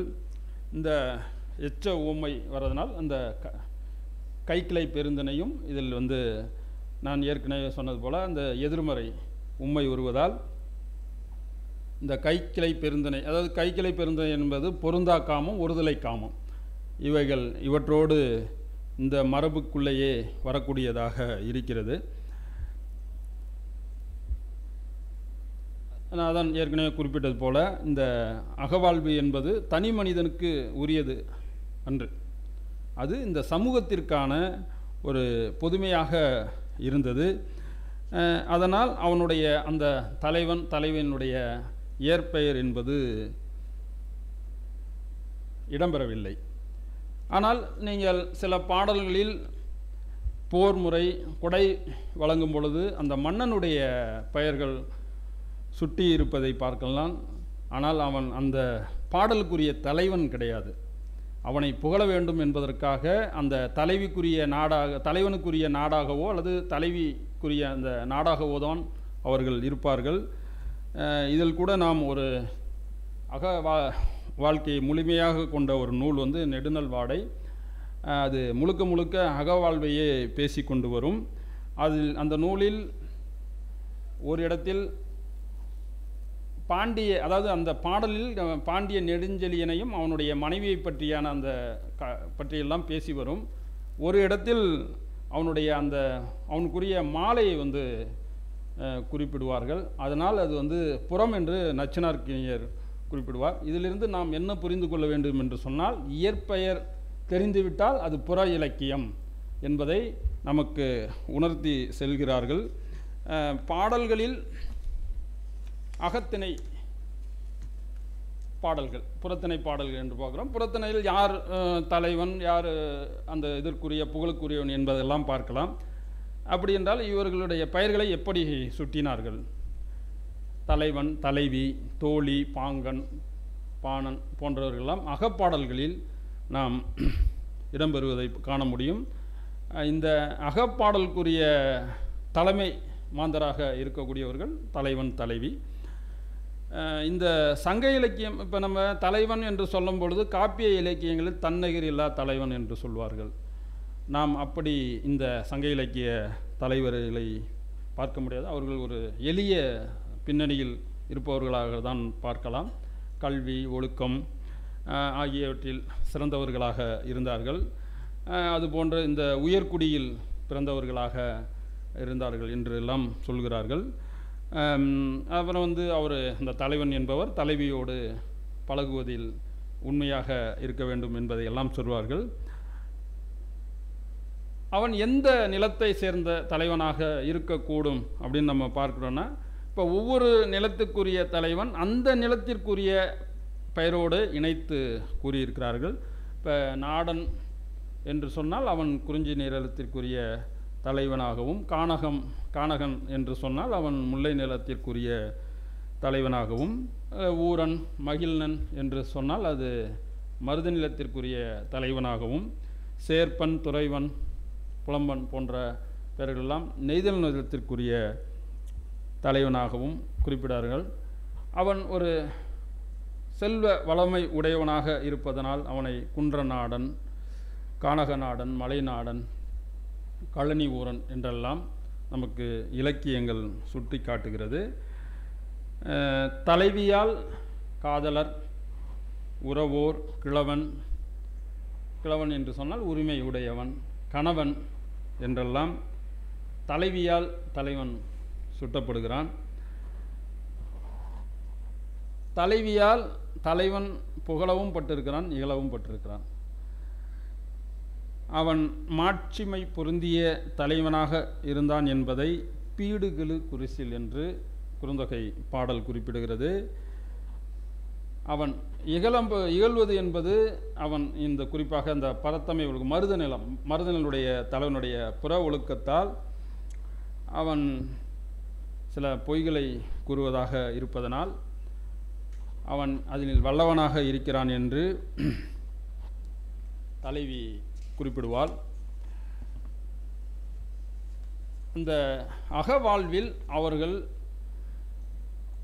ஓர் உள்ளமாக இருந்தார்கள் அல்லது ஒன்றி ஒரு நெஞ்சமாக இருந்தார்கள் என்பதற்கு உண்மையிலேயே இந்த பாடல் எனக்கு எல்லாருக்கும் தெரியும். இருந்தாலும் இந்த யாயும் யாராகியோரோ, உண்மையிலேயே அது ஒரு தலைவன் அவள் மீது ஒரு நம்பிக்கையை உண்டாக்குவதற்கு, தலைவி என்பவள் அவனோடு இருக்கிறாள். பொதுவாக தலைவன் புறத்தில் இருப்பவன், தலைவி அகத்தில் இருக்கக்கூடியவன். அவளுக்கு ஒரு சந்தேகமோ அல்லது ஒரு ஐயமோ ஏதோ ஒன்று தோன்றுகிறது. அப்பொழுது அந்த ஐயத்தை அவளுக்கு தெளிவுபடுத்த தான் இந்த பாடலை பாடுகிறான். அதாவது என்ன என்று சொன்னால், யாயும் யாயும் யாராகியரோ எந்தையும் நொந்தையும் எம்முறை கேளு. நீங்கள் இது இன்னும் 1000 வருஷத்துக்கு அப்புறம் எடுத்து பார்த்தாலும் இதை நீங்கள் அதில் பொருத்தி பார்க்கலாம். இதனால தான் நம்முடைய இலக்கியத்தை செவ்வியல், அதாவது செம்மொழி என்ற நமக்கு தகுதி கிடைப்பதற்கெல்லாம் இந்த இலக்கியங்கள் தான் நமக்கு சான்றாக இருக்கிறது. அது தொன்மை மட்டும் கிடையாது. இப்போ யாதும் ஊரே யாவரும் கேளின்னு பேசுகிறாங்க, எல்லை கிடையாதுங்கிறான். இப்போ நமக்கு எல்லை இருக்குன்னு பேசுகிறோம், அவன் என்ன சொன்னான், யாதும் ஊரே எல்லாத்தையும் உடைச்சிட்டான். எல்லை கிடையாதுங்கிறான், கடல் கிடையாதுங்கிறான், மலை கிடையாதுங்கிறான், எல்லாமே நம்மளுதுரா, எல்லாம் இங்கே வந்தான்னா இவங்க நம்ம எல்லாம் உறவினருங்கிறான். ஒன்றே குலம் ஒருவனே தேவன் பேசுகிறான். எப்படி புரிந்து கொண்டார்கள்? இது நமக்கு இப்போ கூட பேசுறது, நாம் பேசுவது என்பது கூட இந்த மரபு, நம்மளோட முன்னோர்கிட்ட இருக்கிற மரபை எடுத்துக்கொண்டு அடுத்த தலைமுறைக்கு கைமாற்றுவது, இதுதான் நம்மளுடைய முக்கிய பணி, குறிக்கலாகிறது. இதுதான் புலவர்களும் செய்தார்கள். அந்த பணியை தான் நாம் இன்று செய்து கொண்டு இருக்கிறோம். அந்த வகையில் இந்த எந்தையும் நுந்தையும் எம்முறை கேளீர், யானும் நீயும் எவ்வளி அரிதும் செம்புல நீர், அதாவது மழை பெய்து அந்த செம்புல நிறத்தில் ஒன்றாக கலத்தல் போல் இந்த அன்புடைய நெஞ்சம், தலைவன் சொல்கிறான், இந்த அன்புடைய நெஞ்சம் கலந்துருச்சு, நீ ஒன்றும் பயப்படாதம்மா, நான் பார்த்துக்கிறேன் அப்படின்னு சொல்லி அவளுக்கு ஒரு ஒரு தெம்பு, அதாவது ஒரு மன உறுதியை தருகிறான். இப்படிப்பட்ட இந்த தலைவன் அவள் மீது ரொம்ப மிகுந்த அன்பு செலுத்துகிறான் என்று சொன்னால், அவளுக்கு ஏதாவது ஒரு அன்பளிப்பு, நம்ம இன்று அன்பளிப்பு கொடுக்கிறார்கள், அன்று கையுறை என்று அதை சொன்னார்கள். அதாவது இன்று நாம் விலை உயர்ந்த பொருட்களை எல்லாம் கொடுக்கின்றோம். ஆனால் அன்றைய காலம் என்பது அப்படி கிடையாது. ஒரு இயற்கையோடு இயந்த காலம். ஒரு குறிஞ்சியை நில தலைவன் தலை ஆடையாக காந்தல் பூ, அதாவது காந்தல் பூவை ஒரு கையுறையாக கொடுக்கக்கூடிய பாடல் குறுந்தொகையில் முதல் பாடல். செய்குன்றம் குருதி பூவின் குலை காந்தற்றே என்று அந்த பாடல் வரி குறிப்பிடுகிறது. செய்குன்றம் என்பது முருக பெருமான் இருக்கக்கூடிய குன்றம். அந்த குன்றத்தில் குருதி என்பது சிவந்த, நீங்கள் செங்காந்தல் என்று சொல்வார்கள். காந்தல் பார்ப்பதற்கு நெருப்பு மேலே இருக்குமா, அதை பார்த்து யானை கூட பயந்து ஓடுமா, அந்த அளவுக்கு அதோடைய நெருப்பு. ஏன்னா யானைக்கு நெருப்பு பயம், அதை பார்த்து ஓடுமா, அந்த அளவுக்கு. அதான் குருதி பூவின் குலை காந்தற்றே அப்படின்னு சொல்லி சொல்கிறாங்க. சரி, இப்போ தலைவி ஏற்றுக்கொள்கிறாள். ஏற்றுக்கொள்ளனா என்ன பண்ணா? இப்போ ஏதாவது தலைவன் தலைவியை விரும்பிட்டான், ஏற்றுக்கொள்ளணும், எப்படியாவது அவளோட பழகணும் அப்படின்னு நினைக்கிறப்ப அதுக்கும் ஒரு வழியை அவர்கள் கண்டு கொண்டிருந்திருக்கிறார்கள். அதாவது மடல் ஊறுதல் என்று சொல்வார்கள். காதலை தலைவி ஏற்றுக்கொள்ளாத நிலையில் எருக்கம்பு மாலை அணிந்து கொண்டு பனை ஓலையால் செய்யப்பட்ட குதிரையில் ஏறி தெருக்கள் தோறும் சென்று தனக்கு இருந்த தலைவியோடு இருந்த காதலை வெளிப்படுத்தக்கூடியவளாக உடையவளாக தலைவன் இருந்தான். அது குறுந்தொகையில் 17ஆம் பாடலாக அமைகிறது. மா என மடலும் ஊர்ப. மா என்றால் குதிரை. மா என்ற சொல்லுக்கு பல பொருள் உண்டு. விலங்கு என்ற பொருள் உண்டு, மரம் மாமரம் என்ற பொருள் உண்டு. இந்த இடத்தில் நாம் குதிரை. மா என மடலும் ஊர்ப, அதாவது பனை ஓலையால் செய்யப்பட்ட குதிரை. ஊர்பன போகிறது. பூ என குவிமுகில் எருக்கம் கன்னியும் சூடு, அந்த எருக்க மாலையை சூடிக்கொண்டு மருகின் ஆர்க்கவும் படுப பிரிது ஆகுவ காமம் கால்கொளினை. அவனுக்கு அந்த காம மிகுதி மிகுந்ததுனால தெருக்கள் தோறும் சென்று தன்னுடைய தலைவினுடைய இருந்த காதலை அவன் வெளிப்படுத்துகிறான். அதன் பின்னர் அவர்கள் நாணத்தை விடுகிறான்ல. தன்னுடைய ஒரு மனிதனுக்கு வெட்கம் சொல்லுவாங்க, ஆசைக்கு வெட்கம் இல்லை என்று கூட சொல்லுவார்கள். அந்த வெட்கம் என்பது அவர்களை சிறுமைப்படுத்திவிடும். இந்த அளவுக்கு இதாகிட்டானே, இனிமேலுக்கு என்ன அப்படின்னு அந்த தலைவி நினைக்கிற அளவுக்கு அவன் செஞ்சுட்டான். அதனால் சரி பரவாயில்ல அப்படிங்கிறது மாதிரி தான் அந்த திருமணம் அடுத்தது அந்த இதுக்கு சென்றிருக்கக்கூடும். சில நேரங்களில் தலைவன், அதாவது தலைவியினுடைய தாய் தந்தையர் அவர்கள் திருமணம் செய்து வைக்காத சூழலும் ஏற்பட்டது. அப்பொழுது அல்லது இவங்களுடைய அலர் இவங்க இருவரும் காதல் செய்கின்றனர் என்கின்ற அந்த அலர் தோன்றிய பொழுதும் அவர்கள் உடன்போக்கு சென்றார்கள். இந்த பிரிதல் என்று நாம் சொல்கின்றோம். அதாவது பாலை நீங்கள் உடன்போக்கு எல்லா பாடல்களையும் பார்க்கலாம். பிரிதல் என்று அந்த உடன்போக்கு பாலை நிலத்தில்தான் நடைபெறும். அதுபோன்று தலைவன் அழைத்து செல்வதும் உண்டு, மீண்டும் அவன் திரும்பி வருவதும் உண்டு. நான் அதை ஏற்கனவே குறிப்பிட்டது போல இந்த பிள்ளைகளுக்கு பொருள் சேர்ப்பது என்பது பண்டைய காலத்தில் இன்றைக்கு இருக்கும் வழக்கம், ஆனால் அன்றைய காலத்தில் இல்லை என்று சொன்னேன். இதை குறிப்பாக அவர்கள் இந்த பொருள் ஈட்ட செல்வது என்பது வேநீர் காலமாக கூறுகிறார்கள். அதை திரும்பி வருவது கார்காலம். நீங்கள் எந்த இலக்கியங்களை எடுத்து பார்த்தாலும் மழை பொழிந்தால் தலைவன் வருவதாக குறிப்பிடப்படும். இந்த பொதுவாக தலைவனுக்கு புற வாழ்க்கை பொருள் சேர்க்கக்கூடியது, தலைவிக்கு இல்லில் இருக்கக்கூடியது. இதை வினையே ஆடவர்க்கு உயிர் என்று தன்னுடைய ஒரு கடமையாகவே, நீங்கள் ஆண் என்றால் அவன் தொழில் செய்ய பொருள் ஈட்டக்கூடியவனாக இருக்க வேண்டும் அல்லது புற வாழ்க்கையில் ஈடுபடக்கூடியவனாக இருக்க வேண்டும் என்பதை தான் நமக்கு சுட்டுகிறது. இப்போ இந்த பொருள் இல்லாமலும் இருக்கக்கூடிய ஒரு சூழல் இருக்கும். இப்போ நீங்கள் தலைவியோடு பழகிவிட்டான், ஆனால் தலைவியையும் பிரிய முடியவில்லை, ஆனாலும் நமக்கு பொருள் தேவைப்படுகிறது. இதை ஒரு தலைவி ஒருத்தி மிக அழகாக சொல்கிறார். பொருள் என்பது ஈதல், அப்புறம் இன்பம், இது ரெண்டுமே இருக்குது உங்களுக்கு. பொருள் இன்பத்துக்கு மட்டும் இல்லை, அவங்களுக்கு அதை கொடை கொடுத்தல் போன்ற செயல்களுக்கும் பயன்படுத்தினார். இது யார்கிட்ட இல்லைன்னா பொருள் இல்லாதவங்கள்ட்ட கிடையாது, இல்லைன்னு சொல்கிறாங்க ஒரு பாடல். அதனால் என்னுடைய தலைவன் பிரிந்து செல்கிறான், பரவாயில்லை, ஆனால் பிரிந்து சென்றாலும் அது ஒன்றும் சிறந்தது தான் அப்படின்னு தான் அவள் சொல்கிறா. அதாவது ஈதலும் துய்த்தலும் இல்லோருக்கு இல்லை. இப்போ வசதி இல்லைன்னு சொன்னால் அவனுக்கு ஈகையும் கொடுக்க முடியும்போது அவன் அன்பாகவும் இருக்க முடியாது, பிரச்சனை தான்.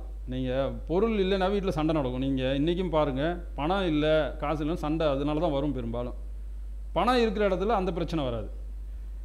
அதுமாரி இன்பம் துய்த்தல், இது ரெண்டுக்குமே பொருள் இல்லாதவருக்கு இல்லை என்று சொல்லி, அதனால் செய்வினை கைமிக எண்ணுதி, தலைவன் போனதுனால தப்பு இல்லை என்று அந்த தலைவி சொல்லுவாள். நான் சொன்னது போல் இந்த குறிஞ்சி முல்லை நிலத்தை காட்டிலும் தலைவன் அதாவது மருத நில தலைவன் மிக வலிமையாக வளம் உடையவனாக இருக்கிறான். அதனால் அவன் மல்லல் ஊரன் என்று சொல்வார். மல்லல் என்றால் உரிச்சொல், வளம் என்று பொருள், வளமை என்று பொருள். இப்போ இந்த பரத்தையரிடம் செல்வது எல்லாம் பேசியிருப்பார்கள் என்று, பரத்தையரிடம் செல்வது என்று சொன்னால் அன்றைய கால சமூகத்தில் அதெல்லாம் ஏற்றுக்கல. அவங்க அதை ஒரு இழிவாக தான் கருதினார்கள். ஒரு பாடலில் கூட எம்மில் பெருமொழி கூறி தம்மில் கையும் காலும் தூக்கும் ஆடி பாவை போல என்று ஒரு பாடல் குறிப்பிடுகிறது. அதாவது பரத்தையர் வீட்டுக்கு போயிட்டு அவன் அவ்வளோ மயக்கிற மாதிரி பேசுகிறானான், பேசிட்டு திரும்பிடுறான், திரும்பி தலைவி வீட்டுக்கு வரான். தலைவி வீட்டுக்கு தலைவி என்ன சொல்கிறாலும், அதாவது கண்ணாடி இருக்குல்ல, கண்ணாடிக்கு முன்னாடி நீங்கள் கையாட்டினாலும் காலாட்டினாலும் அது ஆடுமா, அதுமாரி இங்கே ஆடுறானா. இப்படி தலைவனுடைய நிலைமை இருக்கிறதுன்னு இந்த பாடல் இகழ்ந்து கூறுது. இன்னொரு பாடலில் பார்த்தீங்கன்னா, இவன் ஒரு உயர்குடியில் பிறந்தவன் தானே, தலைவன் என்பவன் ஒரு உயர்குடியில் பிறந்தவன் தானே, அவனை ஊரெல்லாம் இழிவாக பேசுகிறான்னு தலைவி மனம் கலங்கினாலாம். அதாவது மறுவரும் சிறுவன் தாயே தெருவது அம்மை ஈத்தினை பிறத்தல்ல, ஏன்னா இத்தனை இந்த குலம் உயர் குலத்தில் பிறத்தல். இது போன்று பார்த்திங்கன்னா இந்த தலைவனுடைய செயல்பாடுகள்லாம் நிறைய குறுந்தொகையில் இருக்குது. அடுத்த நமக்கு அந்த தலைவியை பற்றி கொஞ்சம் பார்க்கலாம். இப்போ தலைவனுக்கு வீரம் கொடை இந்த மாதிரி புற செய்திகள் பேசுகிறப்ப, தலைவிக்கு அதுக்கு அது மாறாக சொல்லுவாங்க. என்னென்னா அச்சம், மடம், நாணம், பயிர்ப்பு, நாணத்தை பற்றி நிறைய குறுந்தொகை பாடல்களில் சொல்லுவோம் உங்களுக்கு. அந்த பண்பெல்லாம் இருக்கணும். இப்போ எப்படி பொருளீட்ட வந்து தலைவன் போனான், அவன் வந்து வெளியில் ஆட்சி செய்ய. ஆனால் உள்ளுக்குள்ளே பார்த்தீங்கன்னா இல்லத்தில் பார்த்தீங்கன்னா இவளுக்கு தான் அதிகாரம். அதனால் பார்த்தீங்கன்னா இவளை இல்லாள் என்று சொல்கிறது, மனைவி என்று சொல்கிறது. மனை என்றால் வீடு தானே, மனைவின்னு சொல்கிறது. அப்புறம் அவளுக்கு அங்கே இருக்கக்கூடிய அந்த சமைக்கக்கூடிய தொழில், குழந்தைங்களை பார்த்துக்கிறது, விருந்தோம்புதல், மக்கள் பேர், குறிப்பாக மக்கள் பேர், இதெல்லாம் அவளுக்கு உரிய அந்த இல்லத்திற்குரிய. இன்னும் சொல்லப்போனால் தலைவன் வந்து வெளில போயிட்டு உள்ளே வர்றப்போ கூட அவளை வாயில் மறுக்கிறதுக்கெலாம் ஒரு அதிகாரம், உரிமை இருந்திருக்குது. அந்த அளவுக்கு ஒரு அதிகாரமிக்கவளாக தான் தலைவி அக வாழ்க்கையில் இருந்திருக்கிறாள். நீங்கள் தலைவனை குழந்தையை வந்து சொல்கிறத விட தலைவியினுடைய குழந்தைன்னு சொல்கிறதுல பார்த்தீங்கன்னா, அவள் அந்த குழந்தையை வளர்த்து ஆளாக்குறதுனால புதல்வன் தாய், சிறுவன் தாய் என்றெல்லாம் இலக்கியங்கள் வந்து சிறப்பாக அவளை வந்து கூறுவதை பார்க்கலாம். ஒரு தலைவன் திருமணம் செய்த பின்னர் அவள் வந்து கையெல்லாம் அவளுக்கு ரொம்ப மென்மையாக இருக்கணும். அவள் வந்து அதுக்கு முன்னாடி சமைச்சது கூட கிடையாதான். அப்புறம் வந்து இன்றைக்கெல்லாம் கேஸ் வந்துருச்சு, ஆனால் அன்றைக்கி கேஸ் கிடையாது, புகை தான். அந்த புகையிலையும் வந்து அவள் நல்லா சமைச்சு கணவனுக்கு கொடுக்குறா. அது வந்து அவள் கணவன் சாப்பிட்டு நல்லா இருக்குன்னு சொல்லுவானா அப்படின்னு வந்து அவள் நினைக்கிறாள். அது வந்து ஒரு பாடல் சொல்கிறாங்க. அதாவது என்னென்னா, தான் துளர்ந்து அட்ட தீம்புளிப்பாக குழம்பு வச்சு இனிது என கணவன் உண்டலின் நுண்ணிதின் மகிழ்ந்தன்று உண்ணுதல் நுகனே. அவன் வந்து சாப்பிட்டுட்டு நல்லா இருக்குமா அப்படின்னு சொன்னான். இதை விட அவளுக்கு என்ன வேணும் அப்படின்னு சொல்லி அந்த பாடல் சொல்லுது. அதுபோல் பார்த்தீங்கன்னா, அவனுடைய காதல் பேசப்படுறப்ப அவனுடைய நட்பு, அதாவது காதல்னால் அன்பு, நட்பு, அதெல்லாம் பேசுவான் அவங்களுக்கு.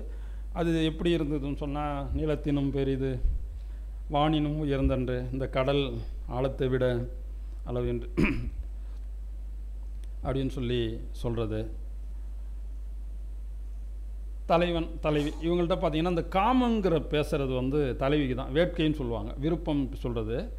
இது பார்த்தீங்கன்னா தலைவிக்கு தான் மிகுதியாக இருக்கிறத வந்து அக இலக்கியங்களில் நம்ம பார்க்கும்போது, குறிப்பாக வந்து இந்த சிறுகோட்டு பெரும்பலம் தூக்கியாங்கு இவள் உயிர் தவ சிறிதோ காமமோ பெரிதோ என்று அந்த பேசக்கூடிய, அதாவது என்னென்னா பலாப்பழம், அந்த பலாப்பழத்தினுடைய காம்பு தாங்கி இருக்கக்கூடியது பார்த்திங்கன்னா ரொம்ப சின்னதாக இருக்கும், ஆனால் அதோடைய பழம் வந்து பெருசாக இருக்கும். அது போன்று பார்த்தீங்கன்னா தலைவினுடைய அந்த உயிர் என்பது வந்து சிறியதாக இருக்கும். அவள்கிட்ட இருக்கிற அந்த தலைவனுடைய காதல் விருப்பம் இருக்குல்ல, அது வந்து ரொம்ப பெரியதாக இருக்கிறதான். அப்போ தலைவனை விட, ஏன்னா தலைவன் வந்து புற வாழ்க்கையில் இருப்பதனால் அவனுக்கு அது பற்றி, அந்த காதல் பற்றி அந்த இது சிந்தனையோடு அவன் பொருள் ஈட்டுதல் போன்ற அந்த புற வாழ்க்கையின் மீது தான் அவனுக்கு இருக்கும். ஆனால் அக வாழ்க்கை என்பது அவள் உள்ளுக்குள்ளேயே இருக்கக்கூடியவள். அவள் இதை நினைத்து கொண்டு தான் இருக்க முடியும், அதாவது தலைவனை நினைத்து கொண்டு தான் இருக்க முடியும். இப்போ இது இந்த தலைவனையே நினைத்துட்டு இருக்கிறதுனால அவளுக்கு என்ன ஆகிடுதான், உடல் மூரா வந்து காமம் பரவிடுதான். என்ன சொல்கிறான்னா, பரந்தன்று இந்நோய் நோன்று கொளற்கு அரிது என்று அந்த பாடல் குறிப்பிடுகிறது. இந்த நோய் வந்து யார் தீர்க்க முடியும்? தலைவனால் மட்டும்தான் தீர்க்க முடியும். அவன் இந்த நோய் வந்து அவன்தான் தீர்க்க முடியும். அவன் அந்த தலைவியை நுகர்ந்த பின்னர் யாரும் இல்லை தானே கள்வன் தானது பொய்ப்பின் யான் எவன் செய்கோ என்று அந்த பாடலடியில் குறிப்பிடுகிறார். அவன் பிரிந்து போன பின்பு அது ஒரு துன்பம் தரக்கூடியதாகவும் இருந்த தலைவன் இருந்துவிட்டு அவன் பிரிந்து செல்வது, பிரிவு என்பது எப்பொழுதுமே ஒரு துன்பம் தரக்கூடியதாக தான் இருக்கும். அந்த வகையில் இந்த தலைவிக்கும் தலைவனுடன் பிரிந்து செல்வது ஒரு துன்பம் தரக்கூடியதாக இருந்தது என்று சொல்கிறார். அது மெல்லம் புலம்பன் பிரிந்தன பல்லிதழ் உண்கண் பாடு ஒல்லாவே என்று அந்த இது குறுந்தொகையின் 5ஆம் பாடல் வந்து நமக்கு குறிப்பிடுகிறது. இன்னும் சொல்லப்போனால் அவளுடைய உயிர் கூட சில நேரங்களில் இந்த தலைவன் பிரிவால் அவளுடைய உயிர் கூட போய்விடுமா. அதாவது செறி துணி பெருகிய நெஞ்சமோடு பெருநீர் கல்பொரு சிறு நுரை போல மெல்ல மெல்ல ஆகுதுமே அப்படின்னு சொல்கிறார். அதாவது என்னென்னா, அவளுடைய உயிர் வந்து கொஞ்சம் கொஞ்சமாக அதை நினைத்து நினைத்து போய்விடும் அப்படின்னு சொல்லி இந்த பாடல், அதாவது குறுந்தொகை 290ஆம் பாடலில் குறிப்பிடுகிறார். சில நேரங்களில் வந்து இந்த பிரிவு பின்பு தலைவியோடு சேருதல், இதனால் வந்து இதை வந்து நம்ம எல்லாம் களவு வாழ்க்கை என்று தான் சொல்வார்கள். இந்த களவு வாழ்க்கையில் வந்து அடுத்த கட்டமாக அது கற்பு வாழ்க்கையை நோக்கி நகரும். இதுதான் அந்த இல்வாழ்க்கைக்கான முன் பகுதி களவு வாழ்க்கை. இந்த களவு வாழ்க்கையில் சில நேரங்களில் திருமணம் நடைபெறுவது கொஞ்சம் காலதாமதமாகும். அப்போ அதனால் என்ன ஆகிடும்னா, தலைவிக்கு வந்து அதை நினைத்துக்கிட்டே இருக்கிறதுனால அவளுடைய உடல் வந்து வேறுபடும், அதாவது இளைக்கும், இல்லது வந்து முகம் மாறும். இதை வந்து என்ன சொல்கிறாங்கன்னா பசலை என்று சொல்கிறாங்க. மேனி வேறுபடுதல் பசலை என்று சொல்கிறார்கள். இந்த பசலை வந்து தலைவிக்கு தோன்றத ஒரு ஓமையாகவும் சொல்கிறாங்க. என்னென்னா, இந்த ஊருண் கேணின்னு சொல்லுவாங்க, நீ ஊருணின்னு சொல்லுவாங்க. இன்றைக்கி தென் மாவட்டத்தில் செக்கூருணி இந்த மாதிரி சொல்லுவாங்க. ஊர்னா ஊரார் உண்ணக்கூடிய நீர் என்று அதற்கு பொருள். அந்த ஊருண் கேணி உண்துறை தொக்க பாசி அற்றே பசலை காதலர் தொடுவுளி நீங்கி விடுவுளி பரத்தலானே என்றது இந்த குறுந்தொகை 399ஆம் பாடல். என்னென்னா, இப்போ குளத்தில் பாசி இருக்குல்ல, நீங்கள் அதில் போய் ஒரு குடத்தை வச்சு தண்ணி மொண்டிங்கன்னா அது விளையிடும், திருப்பி பார்த்தீங்கன்னா அது வந்து ஒன்று சேர்ந்துக்கும். இது போல தான் இந்த பசலை நோயும் வந்து தலைவிக்கு இருக்கிறது என்று சொல்கிறாங்க. அது எப்படின்னா, தலைவன் கூடி இருக்கும் பொழுது அவளிடம் இருக்கக்கூடிய பசலை நோய் நீங்கி விடுகிறது. அவளை விட்டு பிரியும் பொழுது அது வந்து விடுகிறது. இதை தான் அவர்கள் தொடுவுளி நீங்கி விடுவுளி பரத்தலானே என்று எவ்வளவு அவங்களோட வாழ்வியலோடு நுட்பமாக புரிந்து கொண்டு புலவர்கள் இது எழுதியிருக்கிறார்கள். இதனால்தான் அவர்களை சான்றோர்கள் என்று, நீங்கள் பிறரை குறிப்பிடுவதை சங்க இலக்கிய புலவர்கள் சான்றோர்கள் என்று தான் சொல்வார்கள். அந்த அளவிற்கு அவர்கள் வாழ்வியலை நுட்பமாகவும் செறிவாகவும் புரிந்து கொண்டு எழுதினார்கள். களவு வாழ்க்கையின் நான் குறிப்பிட்ட போல இறுதியாக இல்வாழ்க்கை, திருமணம் செய்து கொள்ளுதல். அந்த இல்வாழ்க்கையில் தலைவி மிகவும் பாராட்டப்படுகிறார். எப்படி என்று சொன்னால், யாய் ஆகியலே விளவு முதலாட்டி, அதாவது திருமண விழாவில் முதன்மையாக ஆள்பவளும், அதாவது அந்த திருமணத்திற்கு அவள்தான் ஹீரோ, இன்றைக்கி சொல்கிற தலைவன் மாதிரி, கற்பில் சிறந்தவள். இப்போ நீங்கள் தலைவன் பார்த்தீங்கன்னா பரத்தை அங்கே இங்கே வெளில போகிறது இதெல்லாம் பேசுவாங்க. நான் தலைவியை எந்த இடத்துலையுமே அவங்க எந்த புலவர்களாலும், எனக்கு தெரிந்த அளவு எந்த புலவர்களாலும் அவளுடைய கற்பு விஷயத்தில் அந்த ஒருவனுக்கு ஒருத்திங்கிற அந்த சிந்தனையில் மாறுபட்டதாக எனக்கு தெரியவில்லை. அதனால் அவள் கற்பில் சிறந்தவளாகவும் அந்த இல்வாழ்க்கை புகும் பொழுது அவளை பாராட்டப்படுகிறாள். இப்படி இந்த இல்வாழ்க்கை அமைத்து கொண்ட பின்னர் தலைவன், அதை நீங்கள் இதை ஒரு சில விஷயங்கள் நம்ம புரிந்து கொள்வது என்னென்று சொன்னால், குறிஞ்சி நிலம், முல்லை நிலம், நான் பொதுவாக இது தலைவன் என்றால் நம்ம ஒரு நிலத்திற்குரிய தலைவனையும் பேச முடியும். நான் இதில் இணைத்து சொன்னதனால் ஒரு விஷயங்களை சொல்ல நினைக்கின்றேன். குறிஞ்சி முல்லை இந்த நிலங்குறிக்குரிய தலைவனுடைய செயல்பாடுகள் ஒரு மாதிரி இருக்கும். மருதம் நெய்தல் இந்த தலைவனுக்குரிய செயல்பாடுகள் ஒரு மாதிரி இருக்கும்.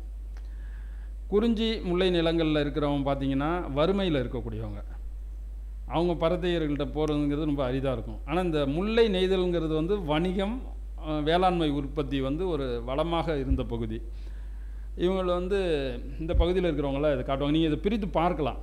பாணன் கூட பார்த்திங்கன்னா, முல்லை நில பாணன் வந்து போருக்கு சென்ற அல்லது பொருளீற்ற தலைவன் காலந்தாமதமாகும் பொழுது தலைவி வந்து தூதா அனுப்புவான், தலைவனை போய் கூப்பிட்டுவா அப்படின்னு சொல்லி. இங்கே பார்த்தீங்கன்னா இவன் பரதேர் வீட்டில் இருப்பான், மருத நிலத்திலேயோ இல்லை நெய்த நிலத்திலேயோ இருக்கக்கூடிய தலைவன்.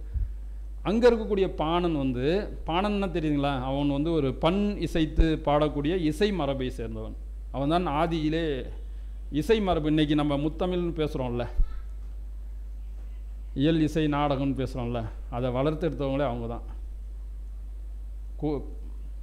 கூத்தர், பாணர், விரலியர் இதெல்லாம் வந்து நம்மளுடைய ஆதியில் அவங்க தான் இந்த இசையினுடைய மக்களுக்கும் மன்னர்களுக்கும் ஒரு நெருக்கத்தை உண்டு பண்ணது. மக்களிடம் இருக்கக்கூடிய பிரச்சனைகளை மன்னனிடம் கொண்டு சேர்த்தது, மன்னனிடம் இருக்கக்கூடிய பிரச்சனையை மக்கள்கிட்ட கொண்டு வந்து சேர்த்ததுங்கிற அந்த மரபில் வந்தவர்கள் அந்த பாணர்கள். அவர்களை யாழ்ப்பாணர், மண்டைப்பாணர், இசைப்பாணர் என்றெல்லாம் இலக்கியங்கள் நமக்கு குறிப்பிடும்.